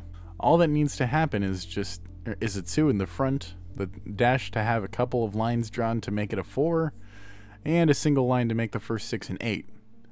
I feel like that's almost too coincidental, but I don't like considering things that I have to edit this much as evidence, because at that point I might as well just go full FIB. You never go full FIB. With that said, it's more likely the prior if it even has a hidden meaning. Hang on, I wanted to go ahead and if I can not have my voice squeak because I'm so tired, that would be great. Anyway, I wanted to go ahead and comment on that. The full FIB thing.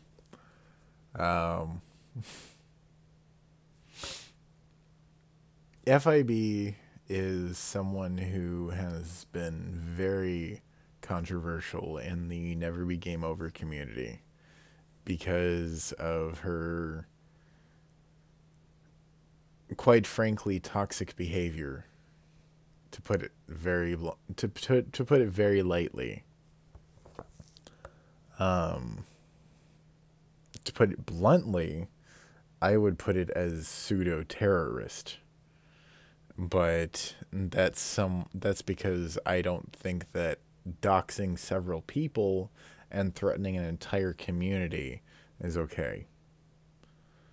So you might feel that I'm being a little bit too real with this. You might feel that I'm not really being fair, but I feel that presenting the facts as they are is important. And I feel that FIB really needs to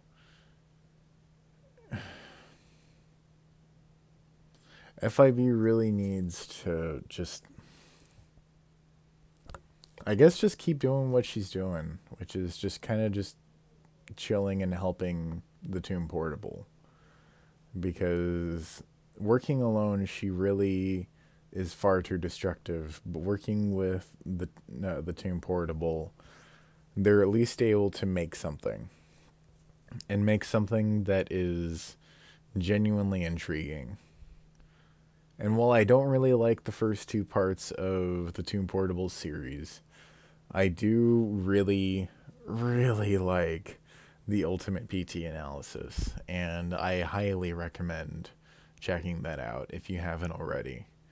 It's almost, I think it's just about 2 hours long, but it is so worth your time. And that's even knowing that FIB was involved. I can't support someone who cannot respect that they are endangering someone's life when they give someone's private information like that.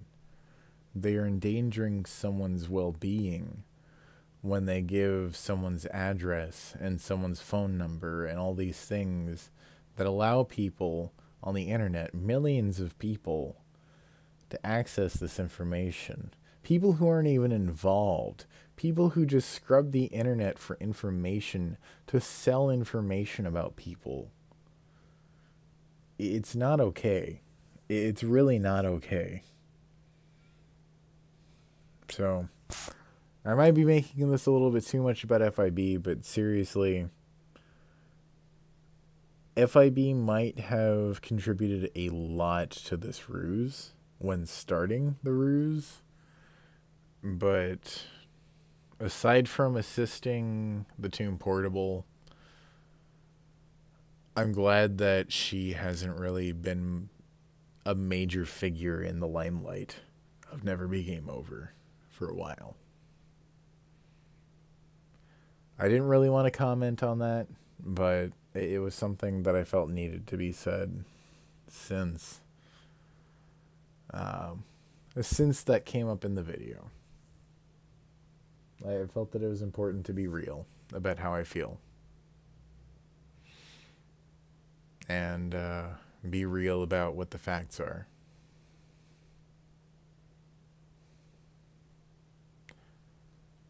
FIB, I'm sure, has different viewpoints on why she did it, but that doesn't change that it's not justification for endangering people's lives. And she doesn't view it as endangering people's lives, so it's purely delusional at that point.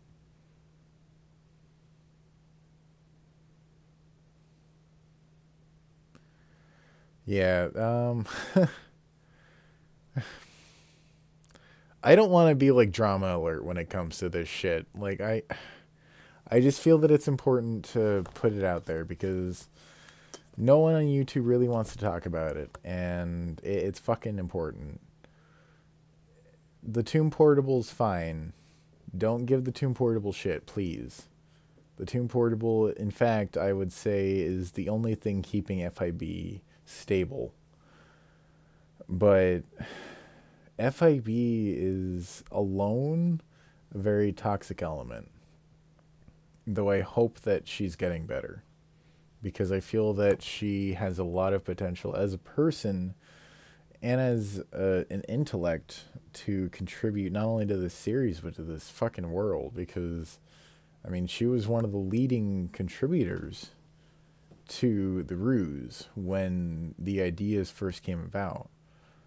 If it wasn't for her, a lot of these things wouldn't have been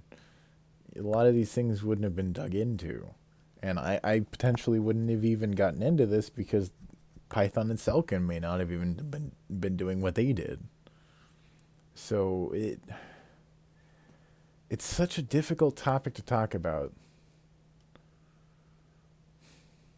FIB did a lot of good in the past, but FIB flew too close to the sun. And it's important to note when that happens, because it can make an entire community feel toxic. And that's what I feel that has happened to Never Be Game Over. I'm actually going to be sharing this over on NBGO because I feel it's incredibly important. It's just...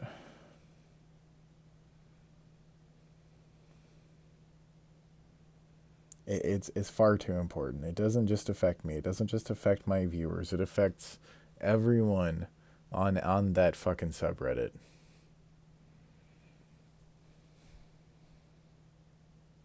It's just people trying to have fun, guys.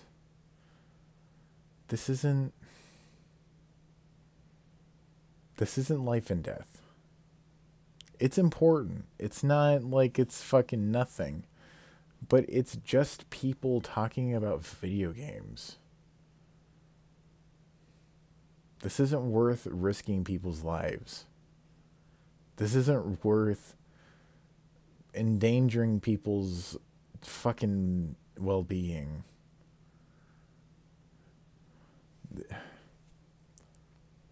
Yeah. I guess that's if anything I'm going to express in my fucking channel is that this fucking series and this Kojima, everything he's made and everything I make to try and make sense of Kojima and his works is attempting to give the world a way to unify and give us all a way to come together. Not a way to try and use sticks to beat each other out. We need to use ropes to try and solve these bigger issues. I know I'm just rambling and that, you know, it's getting a little bit preachy, but I'm very serious about all of this.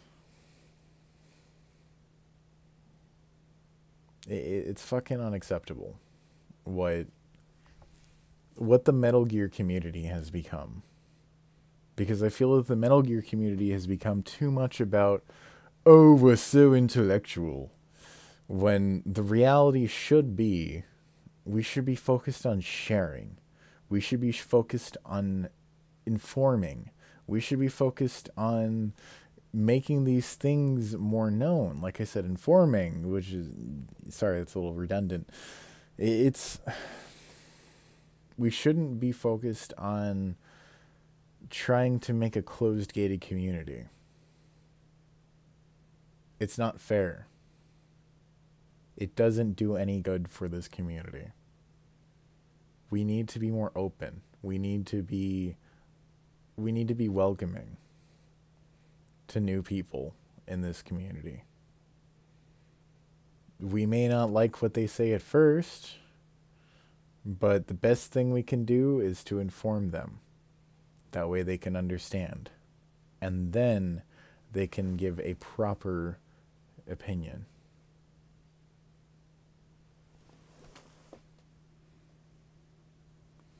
Exactly.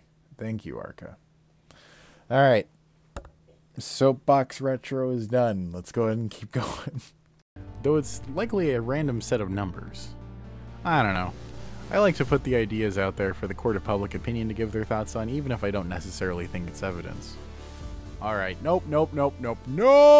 I'm done saying that I don't 100% believe the ruse is happening. I'm calling it with number 21. This ruse is fact, even if it's not official with... Okay. I need to give a bit of an anecdote as to the biggest reason why it's important that we are accepting to new people. You guys are aware of Cypher. I've even said in this stream, he's 204863 currently on Reddit. He is, oh god, what is his, I'm trying to remember his YouTube channel.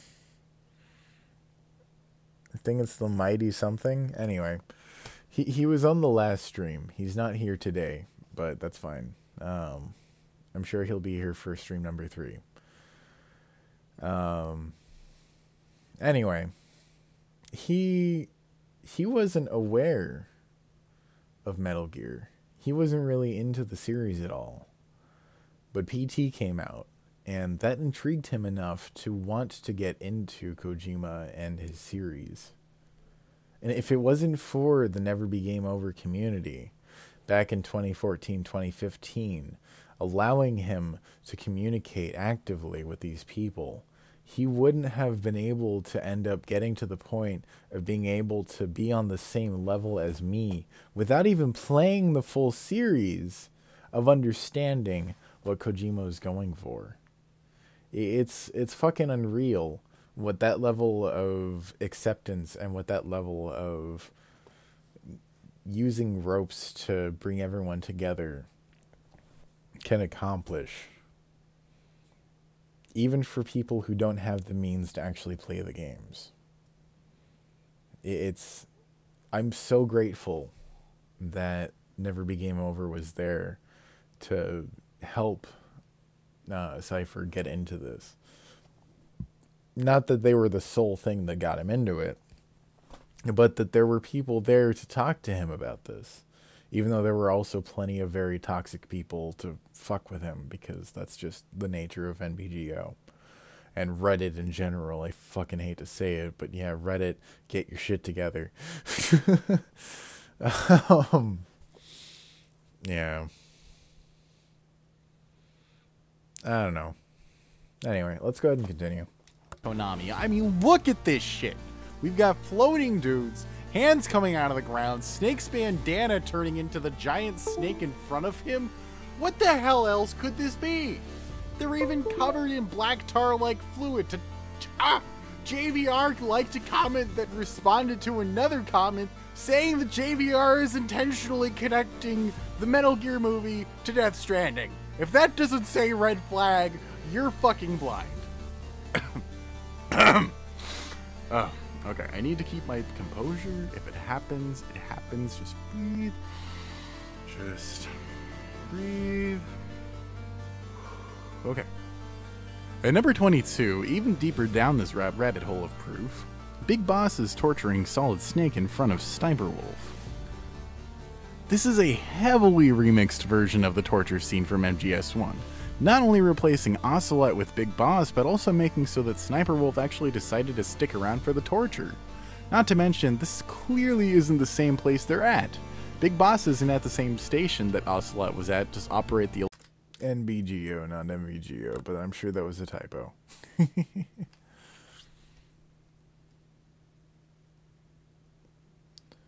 I mean, yeah.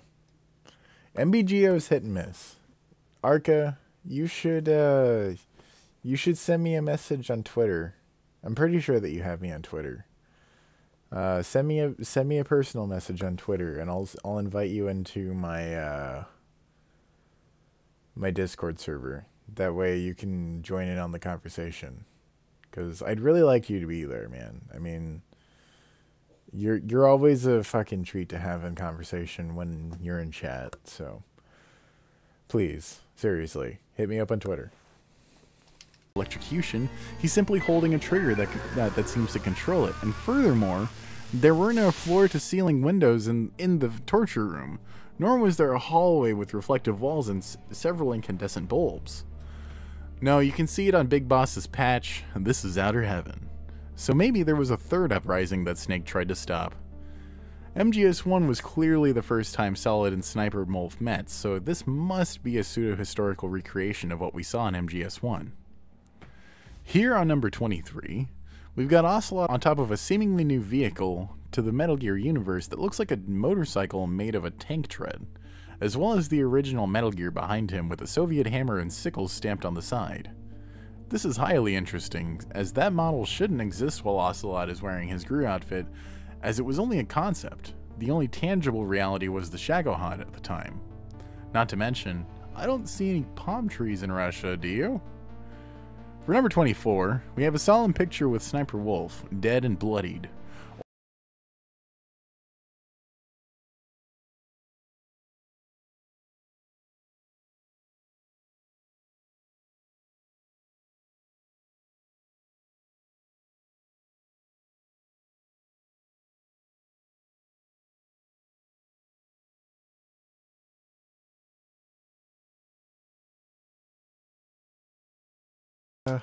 Okay. Oh, God.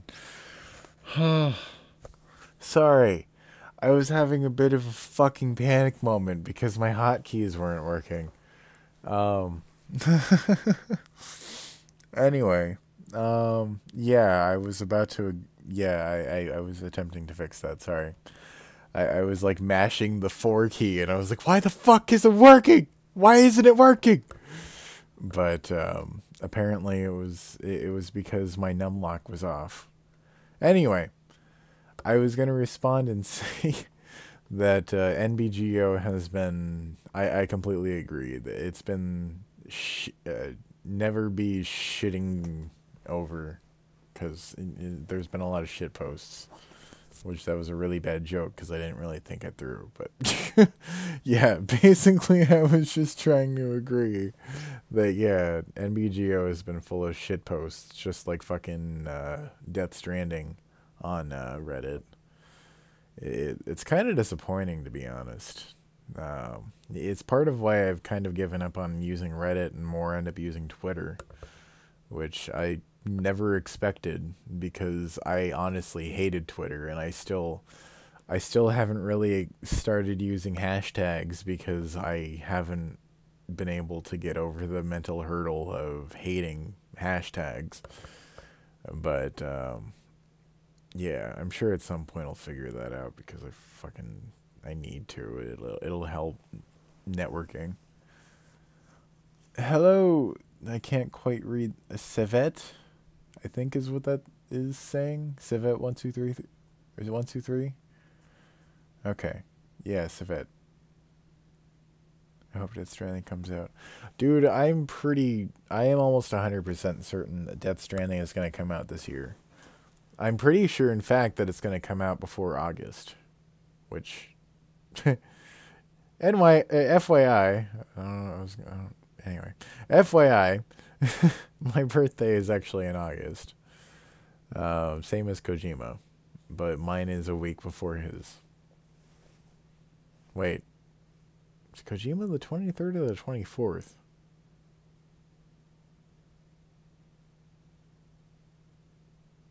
Two four 0248. Wait, 204863. So yeah, the 24th. Because yeah, otherwise it wouldn't. Yeah. So yeah, his birthday is a week after my birthday. Anyway, random notes. Only kept company by her family of wolves. I think the two things that stand out to me the most are that she's using a different model of sniper, the AWP versus the PSG-1 from MGS1, and also the blood splat. I have a feeling it's probably going to release in like May, June, or July. Probably June or July. Because Kojima said that it was supposed to release before the 2019 Akira Olympics. Which the Olympics always take place in summer before like late July. And so my thought is that it's gotta be June or July that it's gonna come out. That's the only thing that makes sense to me. But that's my speculation based off of real world occurrences. That's not confirmed. We will have to see when Kojima actually gives his word. In the game, nor was it like that in the art done for Day 6, so furthermore, it would not have splayed in that pattern from a single gunshot. No, that seems like it was an intentional anomaly within the simulation. Number 25 is another multi-picture piece that shows the chiral mirror between worlds, Big Boss and Solid Snake. Though ironically of the two, I'd say if only one is a lie, Solid Snake's looks more like a lie with the big glowing red eyes and the blade wolves.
God damn it.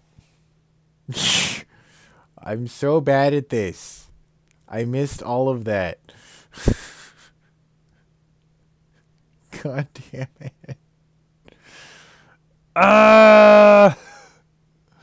Okay. I'm trying to get back on my fucking train of thought so I can kind of try and re-ramble that ramble, because that was a good ramble.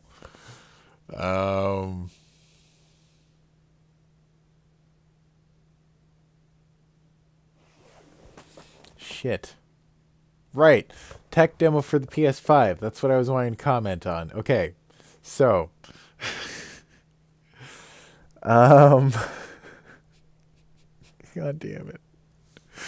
I'm just laughing at myself and I'm kicking myself in the ass. What was I saying?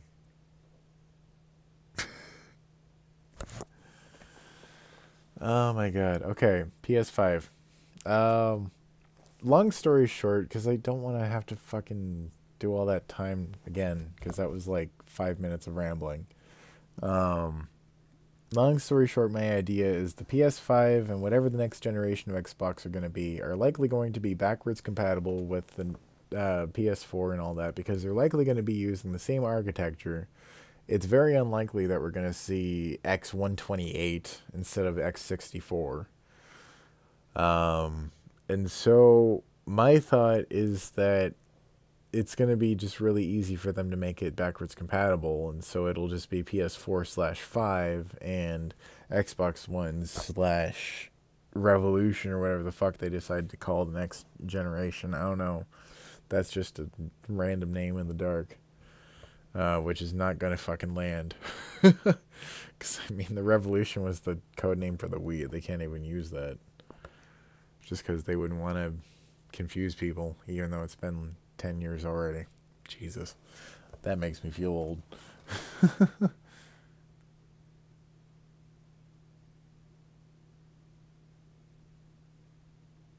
If you could be here right now to give me a good old slap. Just a... Ah! Ah! Damn it, Arca. You got me good.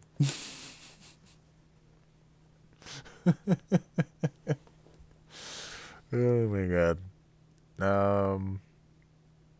I lost my train. I kind of explained what I was getting at. Basically, that the PS5 and the next generation of Xbox and whatever the Switch ends up being the next generation of, which will probably just be called the Switch V2, if we're being real. It'll likely just be backwards compatible and much better quality. So expect like 4K 60 FPS or potentially even up to 8K 30 FPS if we have that technology more readily available.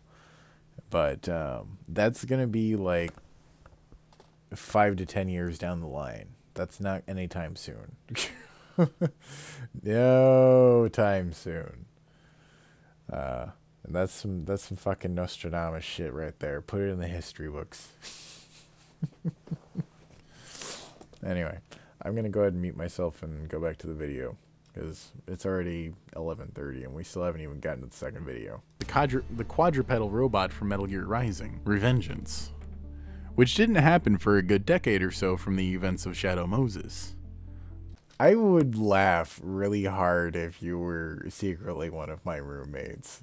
I would actually be kind of pissed if you didn't tell me.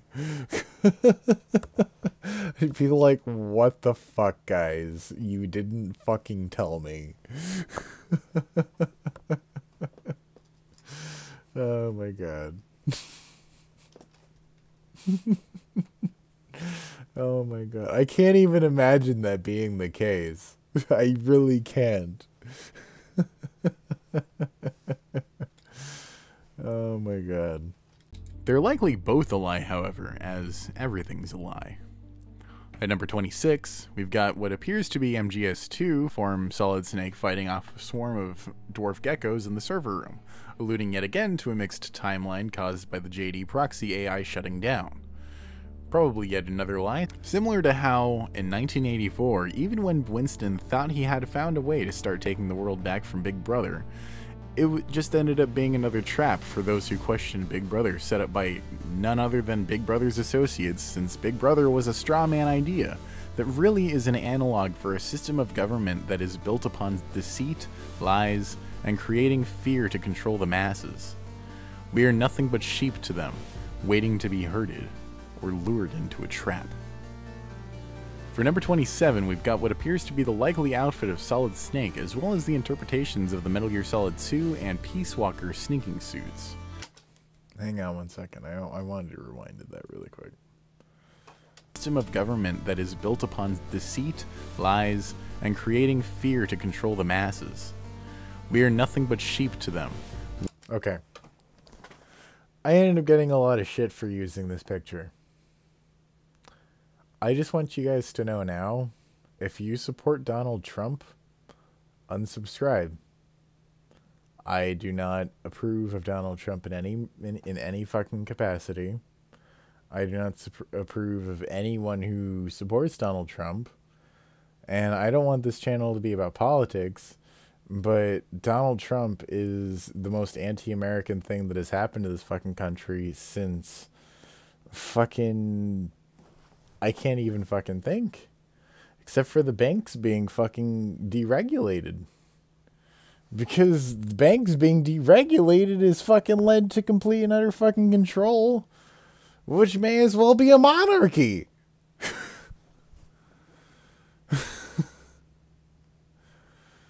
Oh my god.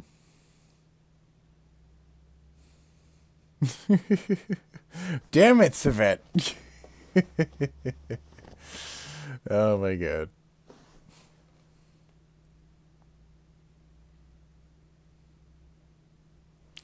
Anyway. Yeah, I just kind of wanted to make my point, like, I use this because this is my fucking video. This is my fucking opinion. If you don't like it, unsubscribe. You know? Like, I make this for myself. If you don't like what I make, don't subscribe. If you liked what I made and then see this and are massively offended, unsubscribe. Okay, that's fine. You don't have to be my fan. You can have your opinion. I can have my opinion. That's what the First Amendment is for. So please, just, yeah, respect my ability to have an opinion, please. Is what I'm getting at. Waiting to be herded or lured into a trap. For number 27, we've got what appears to be the likely outfit of Solid Snake, as well as the interpretation. Government is important, but a government by the people and for the people is even more important. Because a government that's just government to control is not a government that's a government anyone wants. We want a government that we are actually directly involved in. We don't want a government that we are blindly following. Because a government that we are blindly following is a government that will lead us to our destruction. That's how Rome fell. Of the Metal Gear Solid 2 and Peace Walker sneaking suits. Aside from this, there's the hooded figure on the top left that makes me think of the scrapped art for Chico, as well as the intro to MGS2 when Snake jumps off the bridge onto the tanker, though it clearly isn't Snake because Snake doesn't use swords. Aside from this, we've got what appears to be a literal skull on a skull soldier, a high-tech helmet that reminds me of the hooded figure in the third trailer for Death Stranding, a realistic interpretation of the Genome Soldiers, and a mysterious figure in a blue hooded vest bearing a white XOF insignia. What's weirder is that the hooded figure on the top left and the Genome Soldier both bear the Foxhound insignia. This is making my head spin with the potential implications here, so I'm just gonna go ahead and move on. Number 28 is a cool picture, but unless it's a different location we're looking at, since the lighting looks drastically different, there's not much going on here from what I can tell. I was thinking for a moment that it could be Raiden torturing Jack, which would be hilarious. Haha, Jack torturing Jack. But after comparing the suits and looking at the chest, it looks more like the boss to me. For number 29, other than yet another scene taking place in the Arctic tundra away from the Shadow Moses itself, what stands out to me the most from this picture isn't even the picture, but the description JVR gave.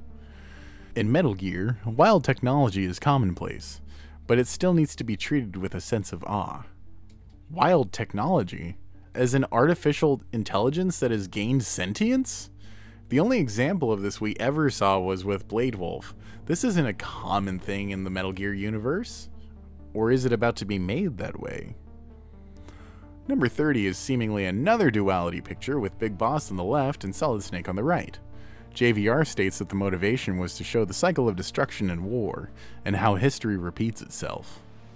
Finally, for number 31, we have Solid Snake staring at the Rex he just activated with several modern flares, including embers of a fire in front of the camera and lens flares around the lights on the Rex. I feel like this is a good point to leave it on.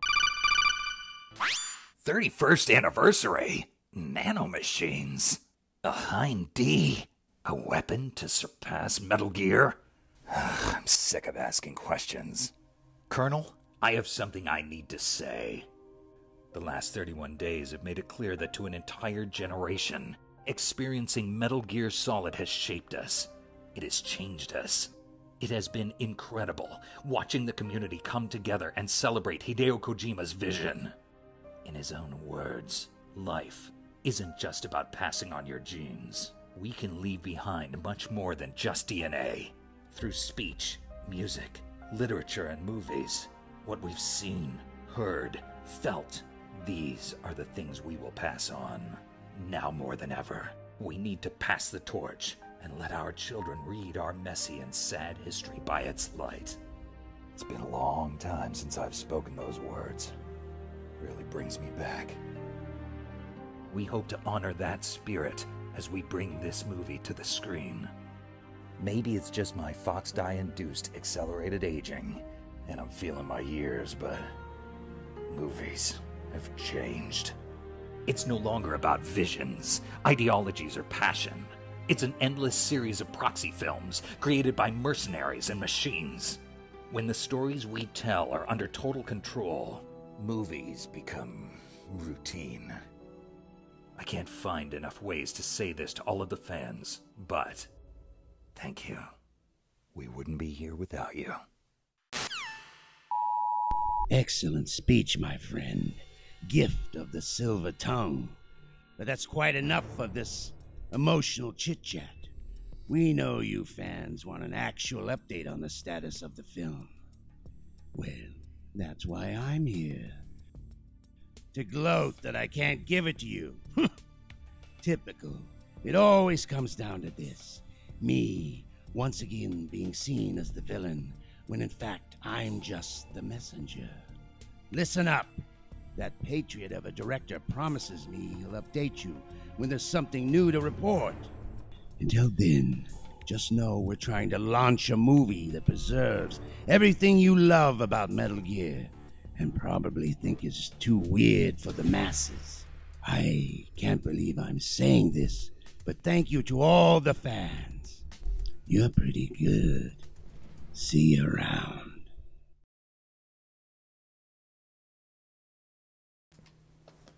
That's it for that one. Let's go ahead and skip to the next one. That's the credits after that. Well, shit. Hello everyone, my name is Tyson, and welcome back to another edition to the Kojima's Deception series. Before I go on, I want to give credit to Cypher. You might know him on Reddit as Target Watch, but I call him Cypher as he goes by many names, and he has been a major influence on this series since after part 2. If it weren't for him helping me with this series, I don't think it would be nearly this comprehensive, so thank you, Cypher. Anyway, even though the title says that this is a side-op, and so I ended up also getting some shit for that part. And that makes me laugh, because there was a hidden meaning to that part, which, if you didn't catch it, I'm kind of laughing, because you kind of missed half of the point of this fucking series. My friend's name is Cypher, right? His like, it's not his code name, but it's his like handle that he goes by in general. So while discussing him and while explaining that I'm friends with him, I decided to use the fucking segment of Ground Zeroes where Gray Fox is getting brainwashed by the artificial intelligence, the JD Proxy AI. Or I guess Big Boss is being further brainwashed by the JD Proxy AI. And it's the train stations. Yeah, So there was a major reason why I did that. It was because of the whole censorship thing. It was because of the whole theme of this series. So I don't know. It's maybe I shouldn't have expected people to get it, but I kind of wasn't hoping to get hate from it. I wasn't expecting people to be like, "Ah, it's so bad. You shouldn't have put that. It's so bad." But I don't know. I guess I should have expected trolls, which thankfully there was only a few. Anyway. I really shouldn't bitch because really the support for the series has been completely overwhelming compared to the backlash. I mean, I have seen a lot more backlash in general, but that's what happens when you get a lot more viewers. You know, you get a lot more of everything. So it's been a lot more positive than the negative overall, I would say. I would say only about 10% of people really, really dislike what I have to say. It technically is. It is still integral to the main series, and it will likely be commented on in Part 3 to save time. Feel my dad, hold him. free to watch this before the rest of the series if you haven't seen the rest, but I would recommend starting with the prologue. Anyway, enough lead-in. Get on with it. Yes, get on with it. I am enjoying this scene. Get on with it. Well, yeah. I had a special surprise prepped and I am everything. happy. But it looks to me like your hands are full. Breathing in my style. No biggie. Just a problem. You can always tweak the rules a bit. So we meet again. Okay, listen up and don't move. Need to take a piss? Hold it. The show's got just 60 seconds to go. I got a message for all you folks out there in Radio Land. Sit tight and stand in here. Now's the time for action. Our society is rotten to the core. I'm talking to all the fine, upstanding folks got their welfare cut, got their jobs pulled out from under us. Yeah, you know what to do. Now, do it. I know we were not real.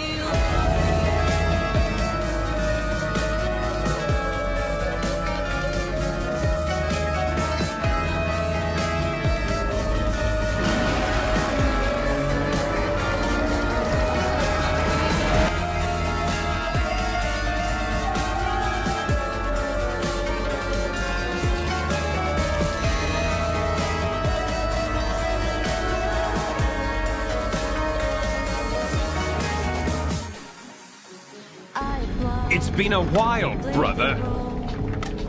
Who are you? You know who I am. Liquid. Not so young anymore, eh, Snake?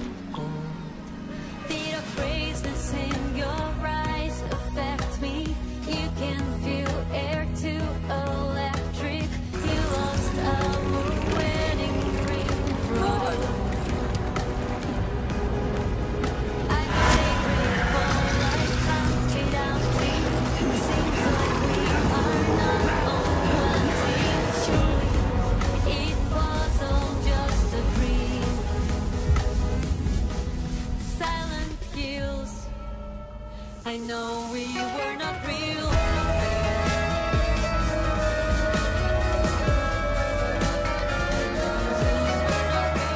What about you, Jack? What's it going to be? Loyalty to your country or loyalty to me? Your country or your old mentor? The mission or your beliefs? Your duty to your unit or your personal feelings? You don't know the truth yet. But sooner or later, you'll have to choose. What's your level? I've got the extinction factor, but I think you got me beat. You can see them, right? Just a breathing. No, but I can sense them. Wanna come work for me?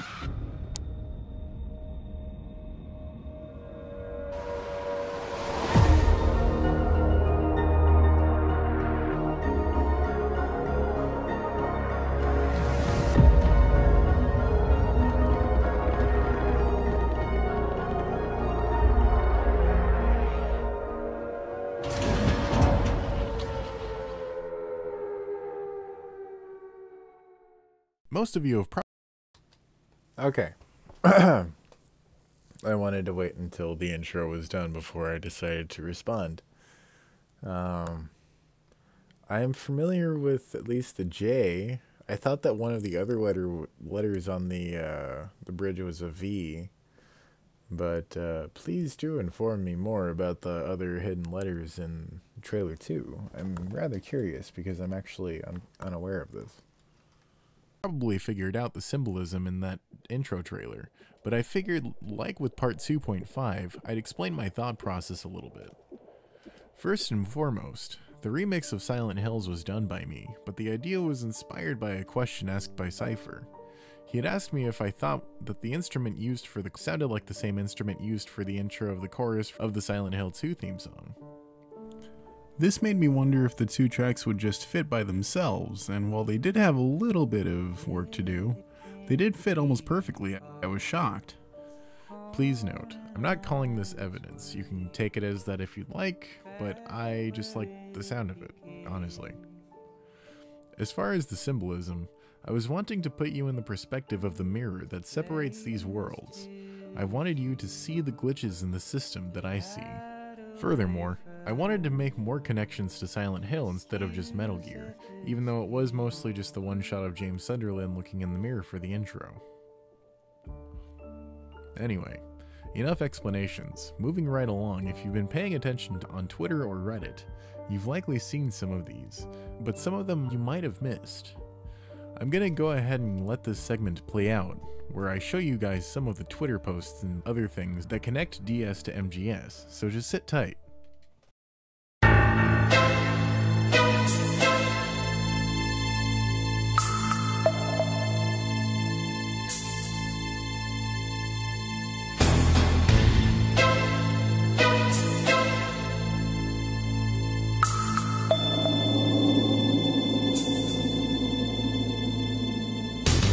What was it all for? The boss has some plan. What is it?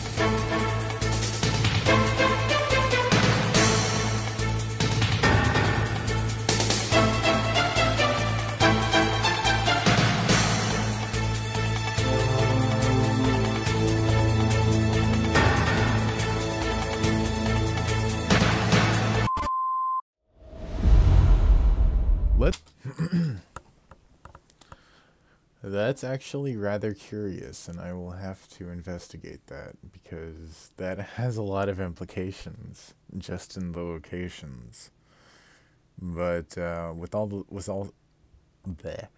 also the letters in consideration, JD, John Doe, or the JD proxy AI, and then OK, the O could be 0. And then the K could be, I don't know, potentially like OKB, OKB0. I don't know. We will see. Kojima is on a rather tight schedule. We will have to get some information soon. Let's start off with what is probably the biggest news out of all of this regarding the official news from Kojima. The man in the golden mask, displayed in Kojima's latest Death Stranding trailer, is confirmed to be none other than Troy Baker, the most recent voice of Ocelot, and he seems to be reprising his role. Furthermore, something Cypher had pointed out, he's actually acting more like Ocelot in this than he did in MGSV. Furthermore, did you guys end up seeing that post that Troy did on his Instagram back in April? It was a picture of him wearing motion capture gear with a red light positioned in the center of his face. Seems a bit too suspicious. Okay. I got some shit for this, and I think that shit was bullshit. Because the other artists, and by artists I mean actors in this case, the other motion capture artists who are involved in gaming, generally, as I've seen, do not put their laser right in front of their face when they're bragging about being in motion capture. They like to show their face so they can show all the dots and shit. So it's complete and utter garbage for them to be arguing, oh yeah, it's normal, whatever. No, fuck that. This is not a normal fucking mocap brag picture. This is saying something. This looks like Gray Fox. So, fuck you if you disagree. I'm sorry, but fuck you. Just to me. I'd also like to point out something that has recently bothered me. I've been semi-obsessive over Low Roar's music as they have reached me on a deeper level than most other musicians have, and I noticed something when I was listening to one of their live performances. Ryan can't keep his story straight with Kojima.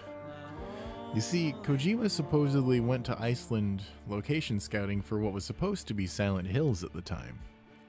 He said that while he was there, they ended up playing I'll Keep Coming in a local record shop, which is odd considering that I'll Keep Coming was featured on Zero, their second album.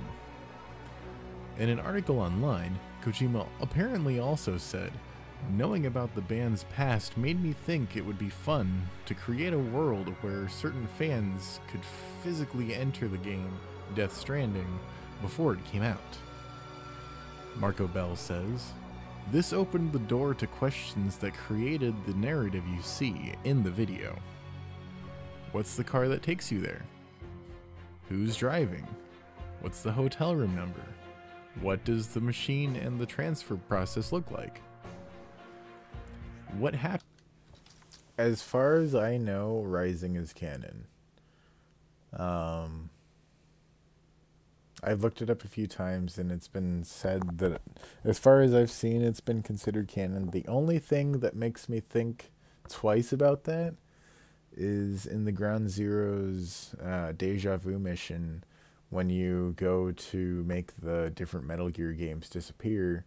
If you go and try and do Metal Gear Rising, it doesn't disappear, and that gives the implication that it's not a real game because of what's said when you highlight it. And I don't want to say anything more because it spoils it.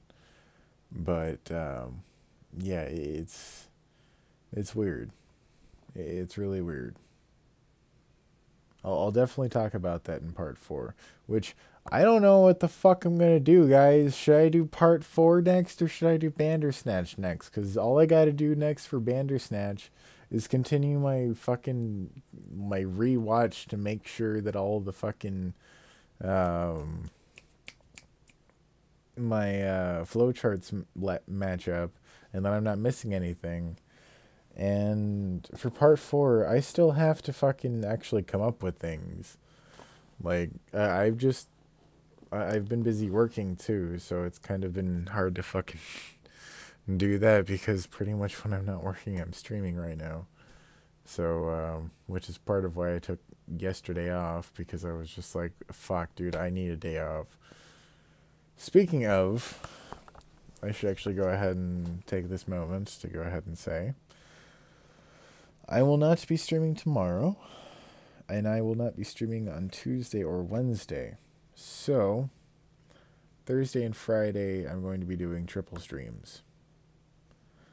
And that should kind of make up for all of the time lost over the past couple of weeks. I'll play... Fuck. I should probably do... Thursday, I should probably do the, what's the word I'm looking for? The Metal Gear Solid and Resident Evil stream, and do a split stream on that day. So 1.5 hours each. Or wait, no, triple stream, so that would actually be 6 hours. So that would be 3 hours each. Or... and then do a stream on the third video of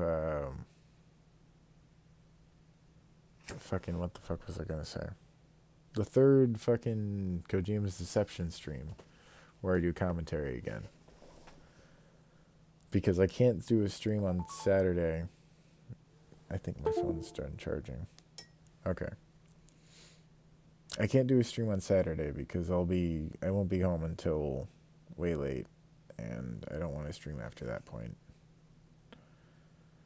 But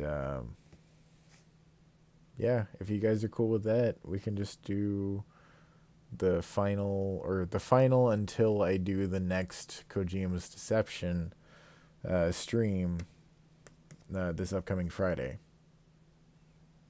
And we'll have one stream on Monday, which will be Resident Evil. And then on Thursday, we'll have a stream of Resident Evil after a stream of Metal Gear Solid. If that sounds good to you guys.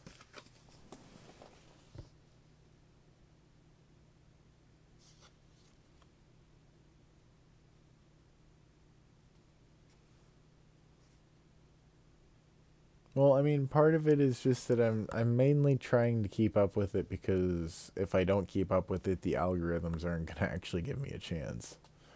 So, I kind of I've got to stream whenever the fuck I can, which 5 days a week is as much as I would like to do. I don't really want to do any more than that, except for when I was starting, that was cool.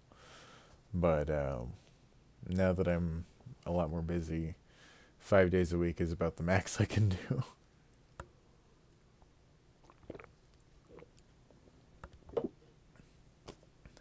Alright, let's go ahead and continue. If a contestant doesn't wait their turn. The genre of the music and the narrative are what excite me creatively. I feel a spark inside get ignited when a track like this comes along. Finally, Ryan has his own story for how he met Kojima, or rather how Kojima found him. So beautiful. It's Low Roar live in the KEXP studios. Thank you so much for coming in today. Thanks for having us. We recorded you in Iceland, and it's so wonderful to have you here in our home studio in Seattle. Ryan, you have been living in Iceland for several... I will only do a 24-hour stream if I get a shit ton of fucking donations. Oh god. I don't know what the fuck I would do for a 24-hour stream. That would be insane. That would be completely insane. I really don't know what the fuck I would do for that. That'd be like, hey, let's play a video game. Let's play another video game. Let's have some lunch.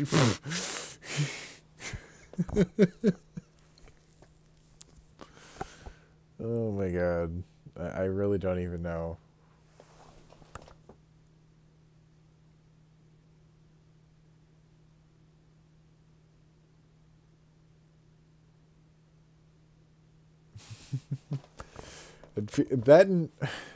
I feel like I'm on the Truman Show if I fucking did a 24-hour stream, and that would be fucking weird. Oh my god. And most I would do a 12-hour stream. I'd probably do a 12-hour stream. But we're not quite at that point yet. Maybe when I actually make enough on YouTube that I can kind of like consider not actually having to have a day job, then I will go ahead and start doing crazy shit like fucking 12-hour and 24-hour and 36-hour and maybe in a 72-hour Red Bull fucking stream. I don't know. We will see, man. We will have to see. Right now we're not there yet, though. Right now we're at like 4 to 5 hour max. The 6-hour stream when I first started was because it was New Year's, and that was because that was my first stream. My first real big stream. So, that was a fluke. For now, that was a fluke. Years now, about 4 years. 4 years, yeah. And you had a band for many years when you lived in the Bay Area. I did. When you moved to Iceland about 4 years ago, did you know that you were going to start this project, or is it something that just kind of bubbled up after you were there for a little while? That's kind of exactly what happened. I moved, and then maybe 2 months after that, I kind of got the itch, to write something, and I was completely. I didn't know very many people that were into music or doing anything then, so it was like a fresh start. And so I just started writing this record. The first one, did it in the kitchen at my house, and then it's just grown from there. I heard that you wrote it pretty much by yourself on a laptop, and you say it's because you hadn't met many people yet, but now 4 years later, there are a lot of wonderful people there to meet. Was it difficult to meet musicians? I feel like everywhere you look, there's someone that is so talented musically in Iceland. I feel like pretty much everybody there plays music. It wasn't difficult. And then, you know, that's what happened with the second record. I had, you know, made so many friends. Me and Loy had been playing together, me and Leivir, and then we got, you know, some of our friends to come and play on the album as well. So there's a lot of great people that played on the new album as well. So, no, it wasn't. It's just such a small community. It's really easy to just get to know people, you know. So. I heard Amina is also the string section. They played on the record, and then Scylla from Moom, she sang on the record, and then our friend Mike Lindsay, who actually just moved back to London, but he was living in Reykjavik for a while. He did that Cheek Mountain Thief thing. He's in a band called Tongue. But yeah, he helped produce the album, you know. Did you actually do this on your laptop again, or did you go into a studio? He kind of had this makeshift studio behind this motorcycle shop, tattoo shop. It was like a little garage that he turned into a studio. I wanted to ask you what the title.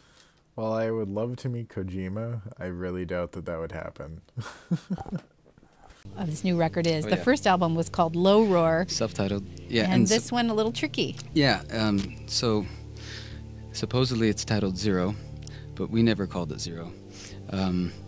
We always had the thing in our head that we would never title an album. It's just always going to be Low Roar, the one with the deer on it, the one with the face on it, something like that. But because of iTunes... Like, genuinely, I would shit bricks to meet Kojima. Tunes and different things. They have to have some kind of thing to put it into their system so it's recognizable, like it's separate than the S/T. So they kept talking to me about it. I said, okay, well, let's just like some symbol or something. And I said, but we're not going to announce it as it being called this. It's just for iTunes or something.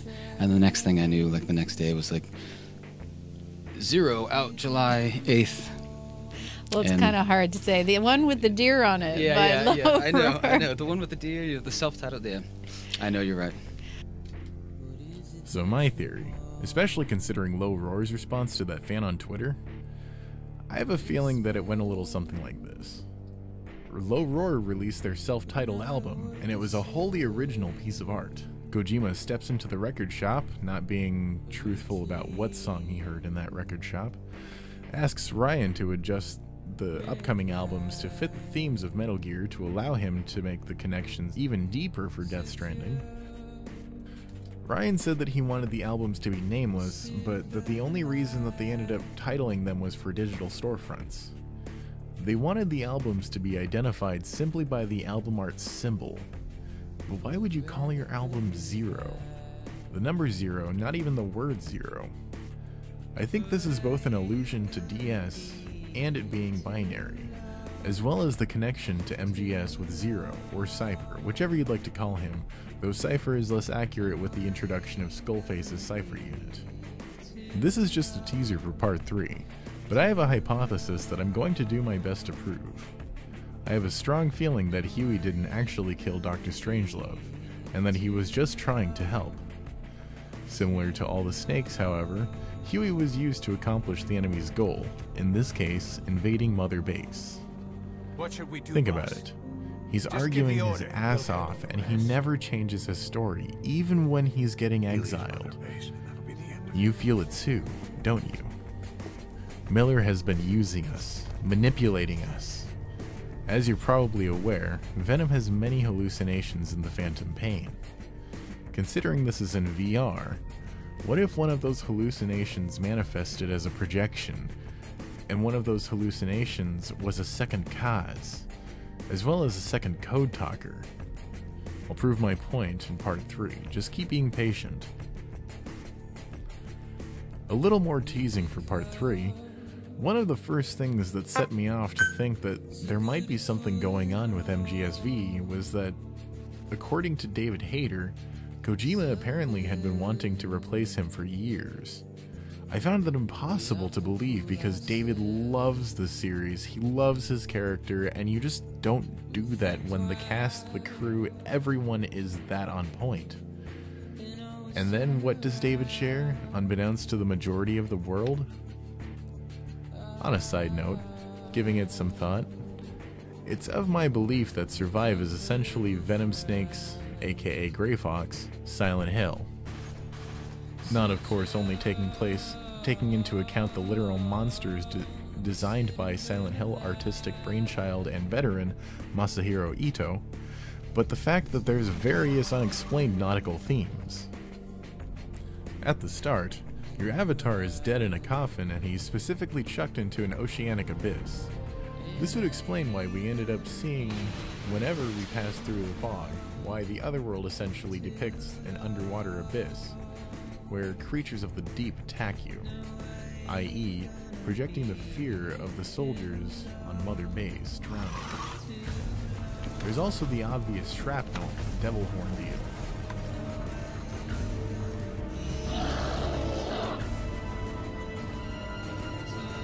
With that said, MGS4 is likely the same for Solid Snake.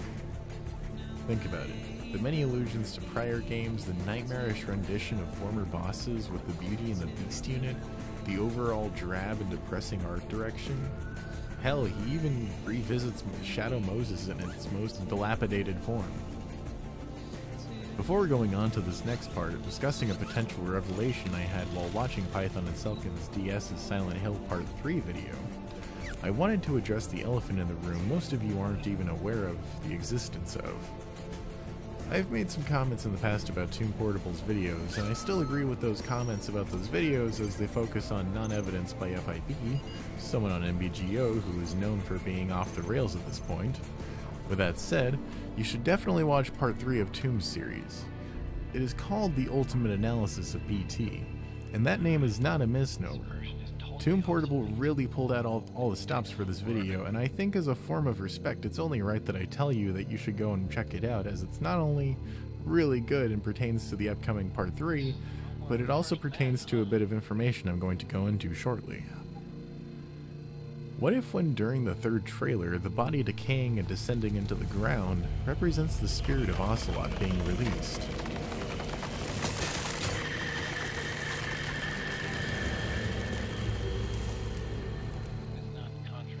Kojima did say that the third trailer was the earliest we've seen in the game so far.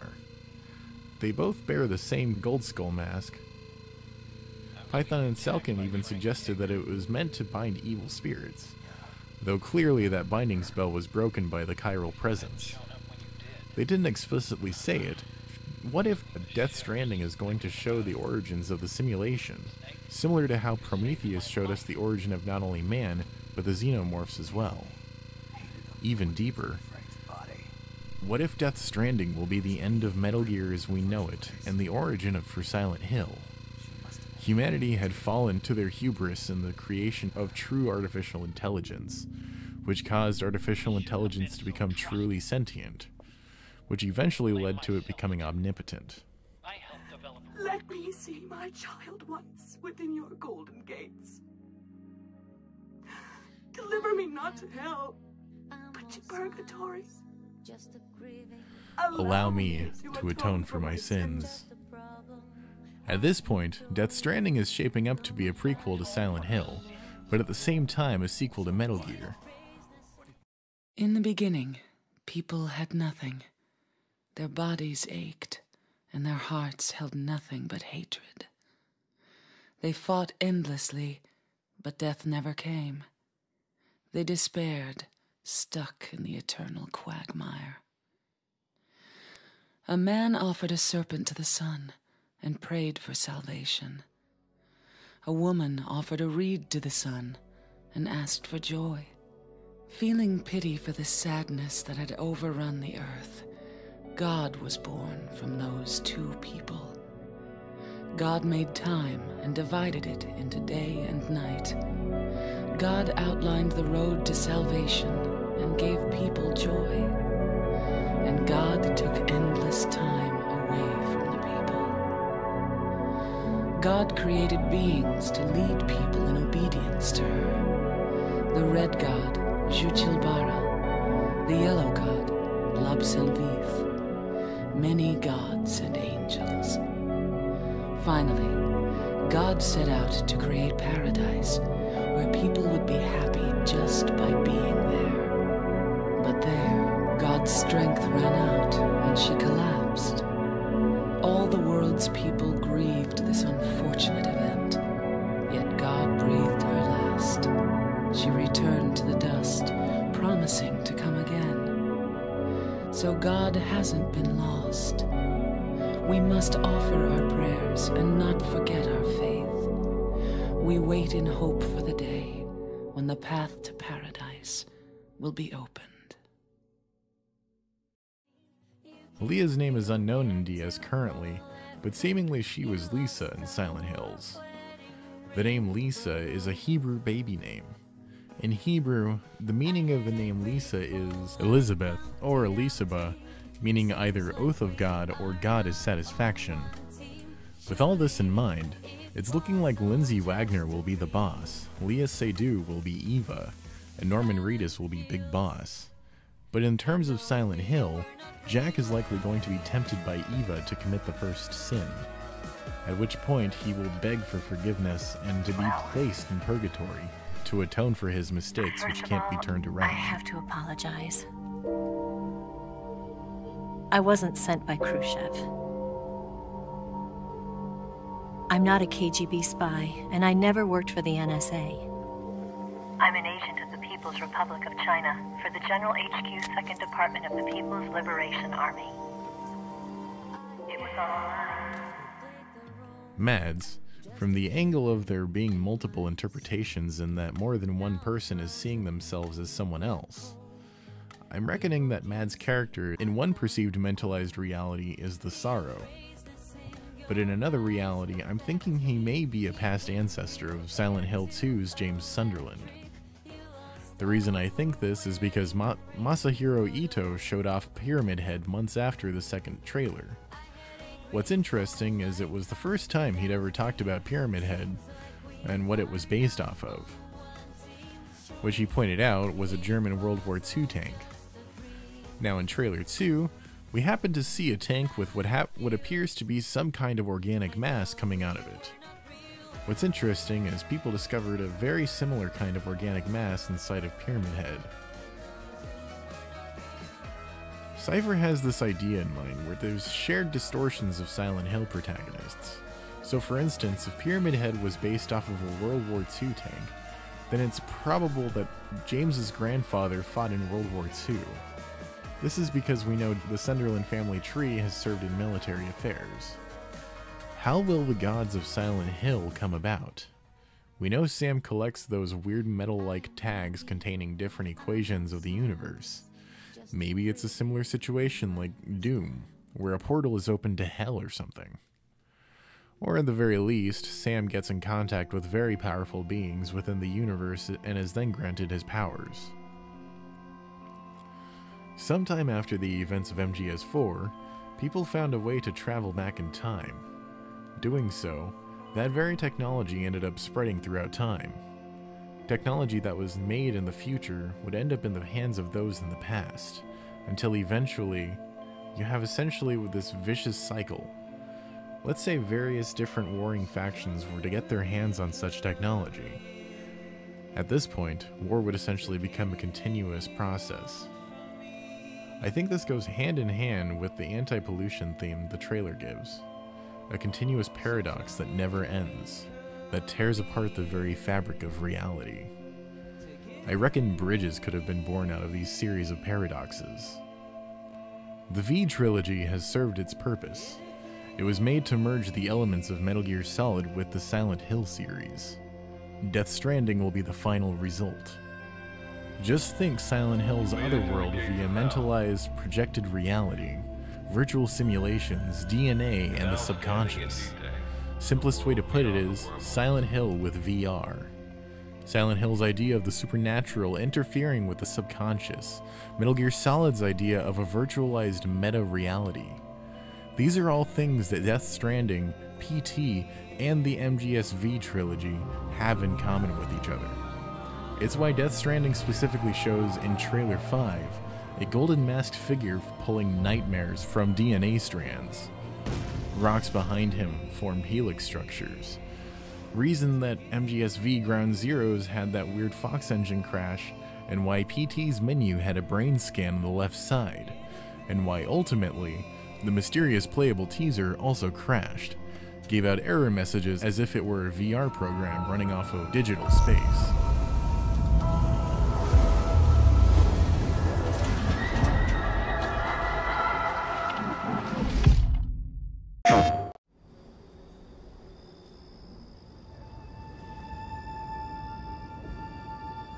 Fear's a monster. The world is full of them. Loneliness. Doubt.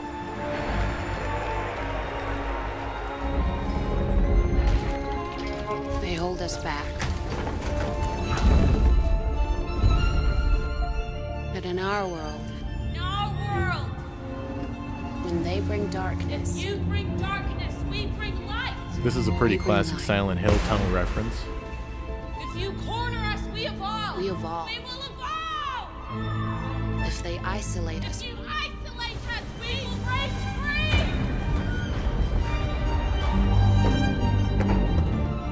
And if they try to end us,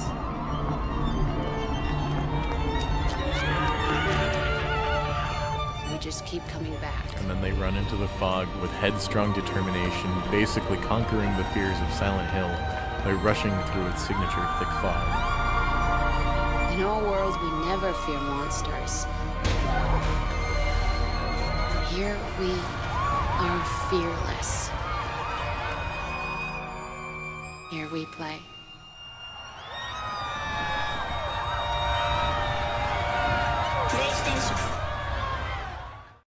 A space where digitized realities, or alternative realities, can be played in by Ludens, those who play, i.e. gamers within their digital space, in this case, a game world. Kojima is embarking on creating the most meta-realized project in the history of entertainment, and he's using Silent Hill combined with Metal Gear Solid in order to realize such a vision. A vision where the reality of the gamer and the software become one with each other. Essentially, what this small advert is trying to say is that when people enter a video game or digital space, the harsh realities of the world us Ludens live with cease to be or are temporarily postponed. That the trivialities of the real world, such as our job, our health, our family, our goals, our dreams in life, or whatever it is that we may fear losing, ceases to matter when we enter inside this virtualized reality. Thus, in their world, the world of video games and or digitized reality, when they bring darkness, we Ludens will bring light as whatever playable avatar we ultimately would take control of in a video game. Lastly, the whole "and if they try and end us, we'll just keep coming back" line is pretty much referring to the video game characters just respawning after death, as well as being a blatant reference to "I'll Keep Coming" by Low Roar, which Kojima essentially uses as his theme song for Kojima Productions. In a way, it's kind of cliche, the whole "in reality humans are monsters" thing. We've done much to poison our world via generations, which would also explain, for example, why Death Stranding seems to have very strong anti-pollution themes as a chiral mirror to what humans are doing in reality, in regards to our own creeping pollution problem. Hence several trailers of Dead Sea Life. As well as why in Metal Gear Solid, the original character, Raven, has that line where he says, "We'll play with him a little longer." You would be wise not to underestimate him. What did you think of him? He is just as you said.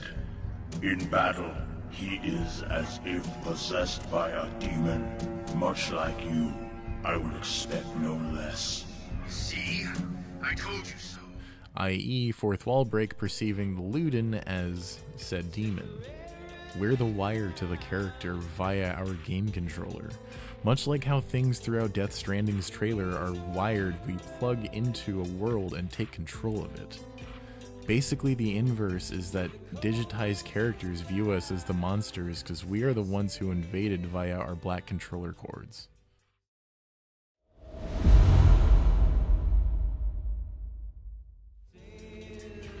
So for this next part, you'll need to know about a theory posed on NBGO about Kaz's Burgers. I know it's goofy as hell, but I'm being serious about this. This theory is proposed by Joe Drinks Beer on NBGO a couple years back. I reached out to him and got a response fairly quickly saying that it was alright. You can find a link to the original Reddit thread in the description. The following will be verbatim from that thread until I go on to talking about the Periscope stream with David Hayter and Robin Atkin Downs. It is my belief that in these tapes, Miller is playing the role of Kojima. The hamburgers represent his product, the Metal Gear games, and Code Talker is none other than us, the consumer, but also could stand in as Konami itself. In Tape 1, Code Talker's eating habits, Code Talker explains that he does not need nourishment from eating, but he longs for an Americanized taste. This stands as a representation of video games themselves. Consumers do not need this form of entertainment, but it is so enjoyable that they prefer it from time to time. Code Talker then explains that there are fundamental ingredients that make up a classic hamburger, such as lettuce, beef, and buns. This is a representation of what the original Metal Gear was. A game that was constructed on the backdrop of a military shooter with elements of espionage, a theme that was very prevalent in games of the late 1980s. Hamburgers. Hamburgers? Even we didn't have become Americanized. Your people suffered so much at the hands of America, and you asked for hamburgers. We have suffered more than you can know. But I do not see hamburgers as an accomplice. This could be Kojima's response to the positive reception of the original Metal Gear by Japanese audiences. Code Talker dismisses this by saying that America cannot help that a burger is simply delicious, and that a good formula makes a good product. This is essentially boiling down to a statement on video games themselves, stating that a good game cannot help but be enjoyable. Code Talker goes on to finish this tape by stating, "Be warned, though. I have very high standards." To which Miller or Kojima responds with, "Don't worry. I do too." Ultimately, this sets the stage for the type of care that Kojima pours into the creation of his games. In the next tape, Kazuhira Miller's research. It starts with Code Talker not being fully satisfied with the product and demanding another one. "Hey, that was 100% all beef patty, and no shortening in the bun either." Nature's blessings, unadulterated, in hamburger form. Is that it? What when taste falls short, so does our gratitude to nature. Miller then admits that he did settle for second best. At this point, Miller states that he has created a brand new burger. I believe this is a burger in reference to MGS1. Code Talker admits that this is a good burger, but he's still not quite satisfied. Damn it. I was sure the Kobe beef, but maybe we didn't have enough. If we had any more, we're cutting into our profits. Profits? We'll be taking a loss on every unit. What are you talking about? Huh? Oh, anyway, I'll be back with another round of product. I believe this exchange is how Kojima reflected his thinking into the world of the game development itself. MGS1 being a large budget game, the success and sales were absolutely necessary. Code Talker is still playing the naive consumer that does not consider cost or profit in game design, and only begs for more and more. The real nail in the coffin comes in Tape 3, Kazuhira Miller's epiphany. You have a new hamburger? You guessed it, and this time we use lamb. Lamb? You're not a lamb kind of guy? A hamburger is made of beef. Who ever heard of a hamburger without beef? Yeah, but we gotta stay fresh, stand out from our competition. You're what? This recounts MGS2 and the decision to use Raiden as a protagonist, and removing Solid Snake from the player's control. Code Talker's concern essentially states that, what is a Metal Gear game without Solid Snake? And also Miller stating that he is trying to separate himself from competition is a way of Kojima trying to outdo other developers. Code Talker then states that the burger is okay, but you can call it a burger or the game is good, but the fans have difficulty in accepting it as an MGS game, to which Miller responds that maybe because it looks like a regular burger, but it's not. Miller then tries to come up with an extreme way to get people to eat his burgers. He goes on to address the issues of insane budgets not quite adding up, to which Miller states that he already has his own place, or Kojima in his own studio. To which Miller reassures Code Talker that everything is square, and he is not trying to wrongly use the resources of Diamond Dogs. What is it you are planning? Are you using me? A taste tester. It takes more than premium ingredients and a clever recipe to satisfy the palate. Okay, so what do we do? The palate seeks one thing: chemical additives. Chemical additives. The tongue simply identifies specific amino acids, which the brain then recognizes as appealing. This is a reference to the character of Solid Snake, stating that purposefully using this additive ensures a great product.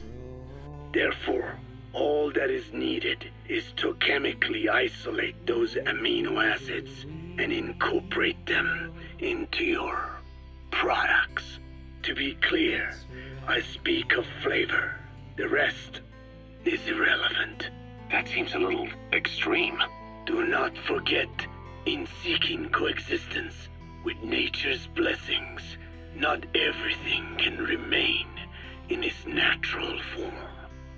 This is ultimately the preface of MGS3, meaning that the character model and the voice of Snake are so integral to a good product.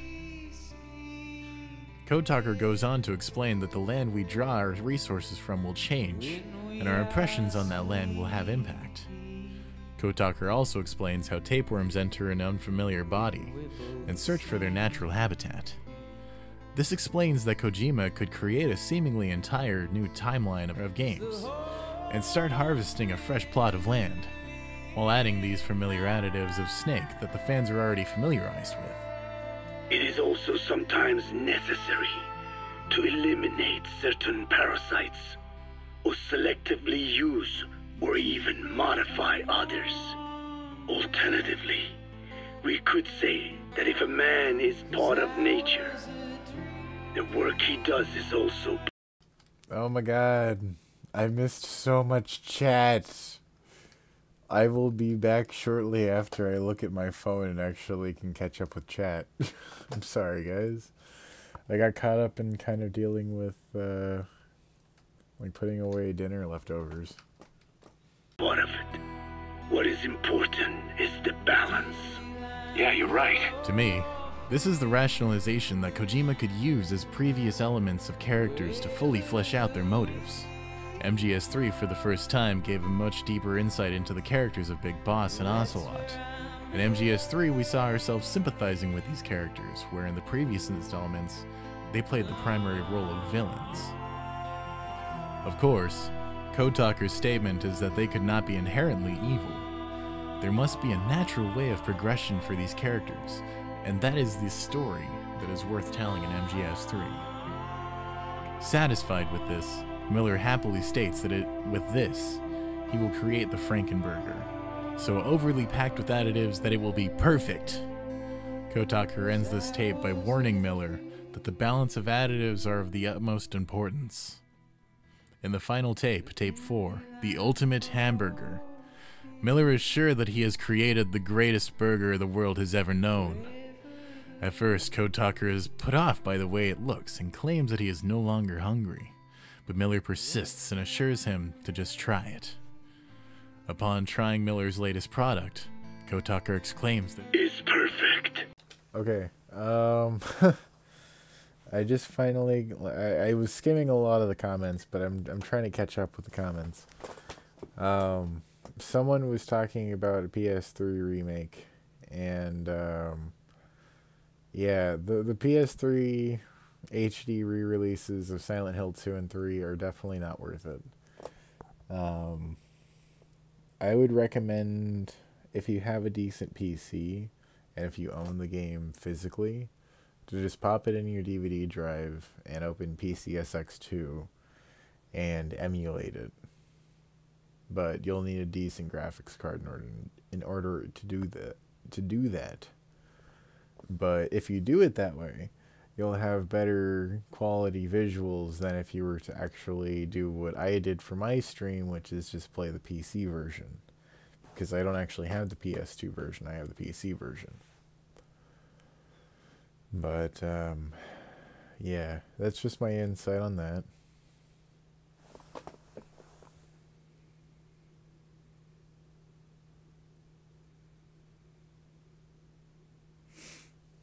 I mean, okay, so as far as the ruse, everybody, so that you guys don't feel like you're wasting your time if this doesn't end up being completely true, or if this doesn't end up even being remotely on the right track. What you need to consider is that you had a fun time. You had a lot of fun considering the possibilities. These are the same thoughts that I had while considering the possibility that all of these predictions could end up being false. My thought was, holy shit, what if these hundreds, if not thousands of hours of my life end up being for nothing? But it wouldn't be for nothing, because it led to amazing conversations, it led to friendships, it led to a whole new metagame that may not have even been intended. It may just end up being fan-made. But either way, it was still worth it. It was still fun. It was still an experience that was real because we made it. It doesn't matter if it was legit because it was real in some capacity. So the hope is that we end up getting this completely verified with Kojima, because the evidence is there that this is entirely possible. But my thought that makes me, that kind of keeps me a little bit sane at night, like I said, is that in the very least we had a lot of fun, you know? In the very least, this was some fun fan fiction to make. And in the very least, you know, it was an act of creative practice, I guess is the best way to put it. Exactly. Not the destination, but the trip of how you got there. But the journey of how you got there. What's most important is the journey, not the destination, is, I think, the proper phrase. But, yeah, that's what I think, is that, if everything ends up tits up as far as the predictions, that we still had a lot of fun, and that the journey was totally worth it, even if the destination ends up being not what we expected. If anything, that would be a proper Kojima mindfuck, that he didn't do this. Right? This takes me back. This final burger is MGS4. It is so over the top in character development and cinematic presentation, seemingly closing every plot line that had ever started in the beginning of the series. The basis for this comes from the fact that the Frankenburger doesn't exactly look appealing, but is specifically tailored to the taste of Kotaker. This is a statement that MGS4, as a standalone game, is not very accessible toward game players, but that was specifically made for fans of MGS. Doubly speaking, Kotaker only reacts positively because it contains all the specific chemicals that he remembers from his childhood. This is what separates the conclusion, whether or not Frankenburger is MGS4 or MGS5. Miller goes on to proclaim that this burger could even stop people fighting over food and finding a reason to hate one another. I think this is a nice little jab at the MGS theorists that have crafted intricate endings that that they had thought up themselves. Miller goes on to speculate that this burger will help liberate people around the world. He also states that fighting the notion of American imperialism head-on has only created more conflict. To which Code Talker seems doubtful that a burger could have that much impact. Perhaps this is yet another sign that nuclear abolishment is impossible.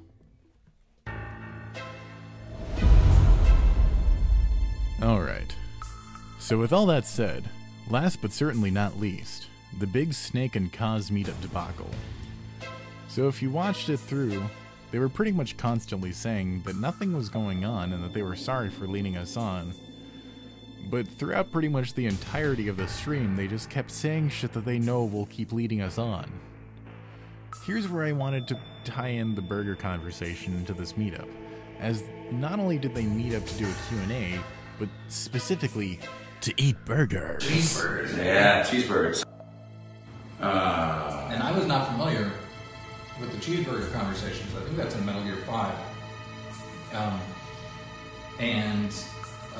But there was really a strong support for artificial ingredients, which seemed very Metal Gear to me. How are the burgers? How's your burger? It's so tasty. I got an Impossible burger. This is a vegetarian burger. Not that I'm necessarily a vegetarian, but I had an actual burger yesterday and I didn't want to overburger myself. And it's so good. With the burger analysis in mind, I think David's referring to the... Yeah, I totally agree, Anthony. It's probably the first time I've felt like a community has properly reached me and properly built with me. Because in the past, when I tried going into communities, those communities ended up being, you know, very built on politics and all that bullshit. And while there is some politics, I guess if you consider shit like FIB, but I don't consider that politics. I consider that just, that's a person who I don't agree with the fucking shit that they do because I feel like it's unethical. I feel like it's not right for her to do that. I feel like it goes beyond human rights at that point.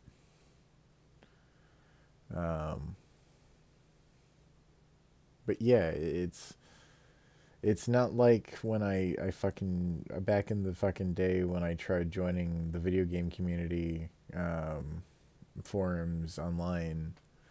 I can't remember, there was one that was devoted to, the Ura project for Zelda Ocarina of Time, which was a revitalization of the beta of The Legend of Zelda Ocarina of Time, which was supposed to be a massively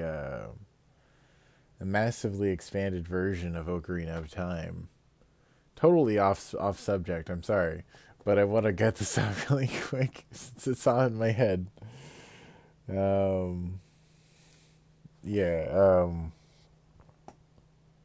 Or I think it was, I can't remember what the fuck, I think it was the GCN, the Gamers Collective Network, that's right. Yeah, I was on there for a little while, but one day I ended up being really pissed off at just what I considered cookie cutter music, and I rambled on about it on there, which was really not the place to fucking ramble about it. And rightfully so, I got a lot of flack, but I didn't really realize at the time that it was rightfully so, and so I fought it back and ultimately ended up just leaving the community. But yeah, in hindsight, I really, like I said, that was not the right place to fucking discuss something like that, because one, at the time, I really didn't have the proper perspective because I hadn't really opened my eyes to seeing from the other side of the spectrum of music. It was only the last couple of years where I actually really started to open my eyes to a lot more genres of music than what I had already allowed myself to get into, particularly rap and hip hop. Country I will never get into. I'm sorry. No one can convince me that country is good. You can try all you want, but no one can convince me that country is good.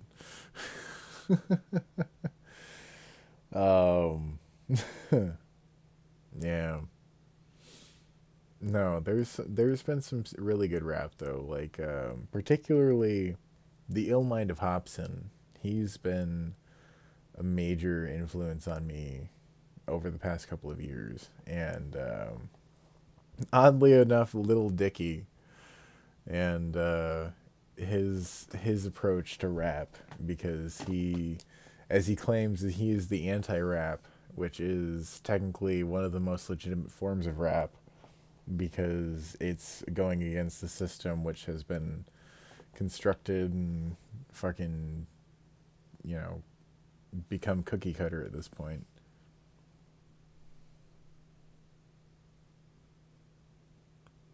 I don't even care that Kiefer has country music. That's honestly cringeworthy to me to know that. I didn't know that. I didn't want to know that. Yeah, no, fuck that. I didn't listen to fucking Jeff Bridges' country music. I'm not listening to fucking Kiefer Sutherland's country music. The ruse, particularly V right now. It's a simulation of a regular burger using a meat substitute. It's still really good, but it's completely different. Venom becoming a body double after brainwashing, the Phantom cigar, even the actors not being the same. Dad was such a drag. Every day he'd eat the same kind of food, dress the same, sit in front of the same kind of games. Yeah, he was just that kind of guy. But then one day he goes and kills us all. He couldn't even be original about the way he did it. I'm not complaining. I was dying of boredom anyway. But guess what? I will be coming back, and I'm bringing my new toys with me. That was a decently important part, but there's more. I would love to work on something, anything with you again. That was fun. It was. Please tell me David Hayter didn't actually make country music. Please tell me David Hayter didn't actually make country music. I might want to die if David Hayter made country music. Please tell me that David Hayter didn't make country music. Oh, please tell me that's not real. You know, you never know down the line. Unfortunately, just, you know, if you want to make it clear, there is nothing right now in the works. We just want to make that clear. Well, I mean, lead anybody on, but hopefully there will be things to announce, but I think it's important. I need to. Robin interrupts after glancing at the camera in concern, almost as if he thinks David. Don't kill me, please. Anthony, you're tearing me apart, Anthony. Why would you do this to me? Why? Ah. Jesus. David is about to let it slip right before David gives Robin shit for not being as experienced with the Metal Gear community's theorizing, putting out statements like, I have a serious mission for you. To me, it says, you know, all of the people that have been tweeting, it's exciting to me that people are truly interested in something else, and obviously, yeah, I'd be down for working on something else. Absolutely. I think Robin was just sort of, I don't know how much experience you have tweeting to the Metal Gear community, but I had quite a bit. And when he sent me that first message, I was like, oh no, things are going to explode. So I do apologize for any misconception about new games and whatnot. I would love to do it. We'll see if Konami is able to make that happen, because they own the property. Some people on NBGO were attempting to see what the numbers on David's arm were, but even the source file on Periscope is too low quality to make anything out. It's impossible to ascertain the actual numbers from what I can tell. Get your mix spread. Do it. What I can say is that it's two groupings of numbers, 3 digits and 2 digits. I'm curious if that 204863 instance in MGSV looked the same. According to a fan, Robin played a soldier called Johnny, not the farting one. in portable ops. I think this is inconclusive, however, considering the generic role in MGS3 titled Soldier. I believe that was the introduction of the simulation to the audience. Hence that being about the time of the inception of the simulation theory in MGS, as far as I know. A little after 18 minutes in, David is asked, David, what did you mean by everything is a lie on Twitter?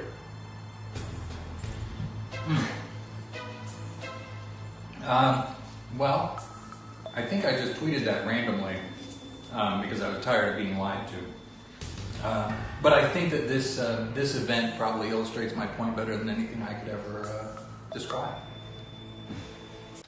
Yeah, that's not incredibly fucking suspicious. Also,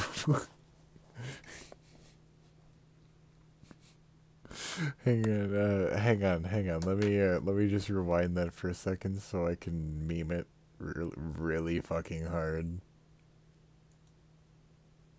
Simulation theory in MGS, as far as I know.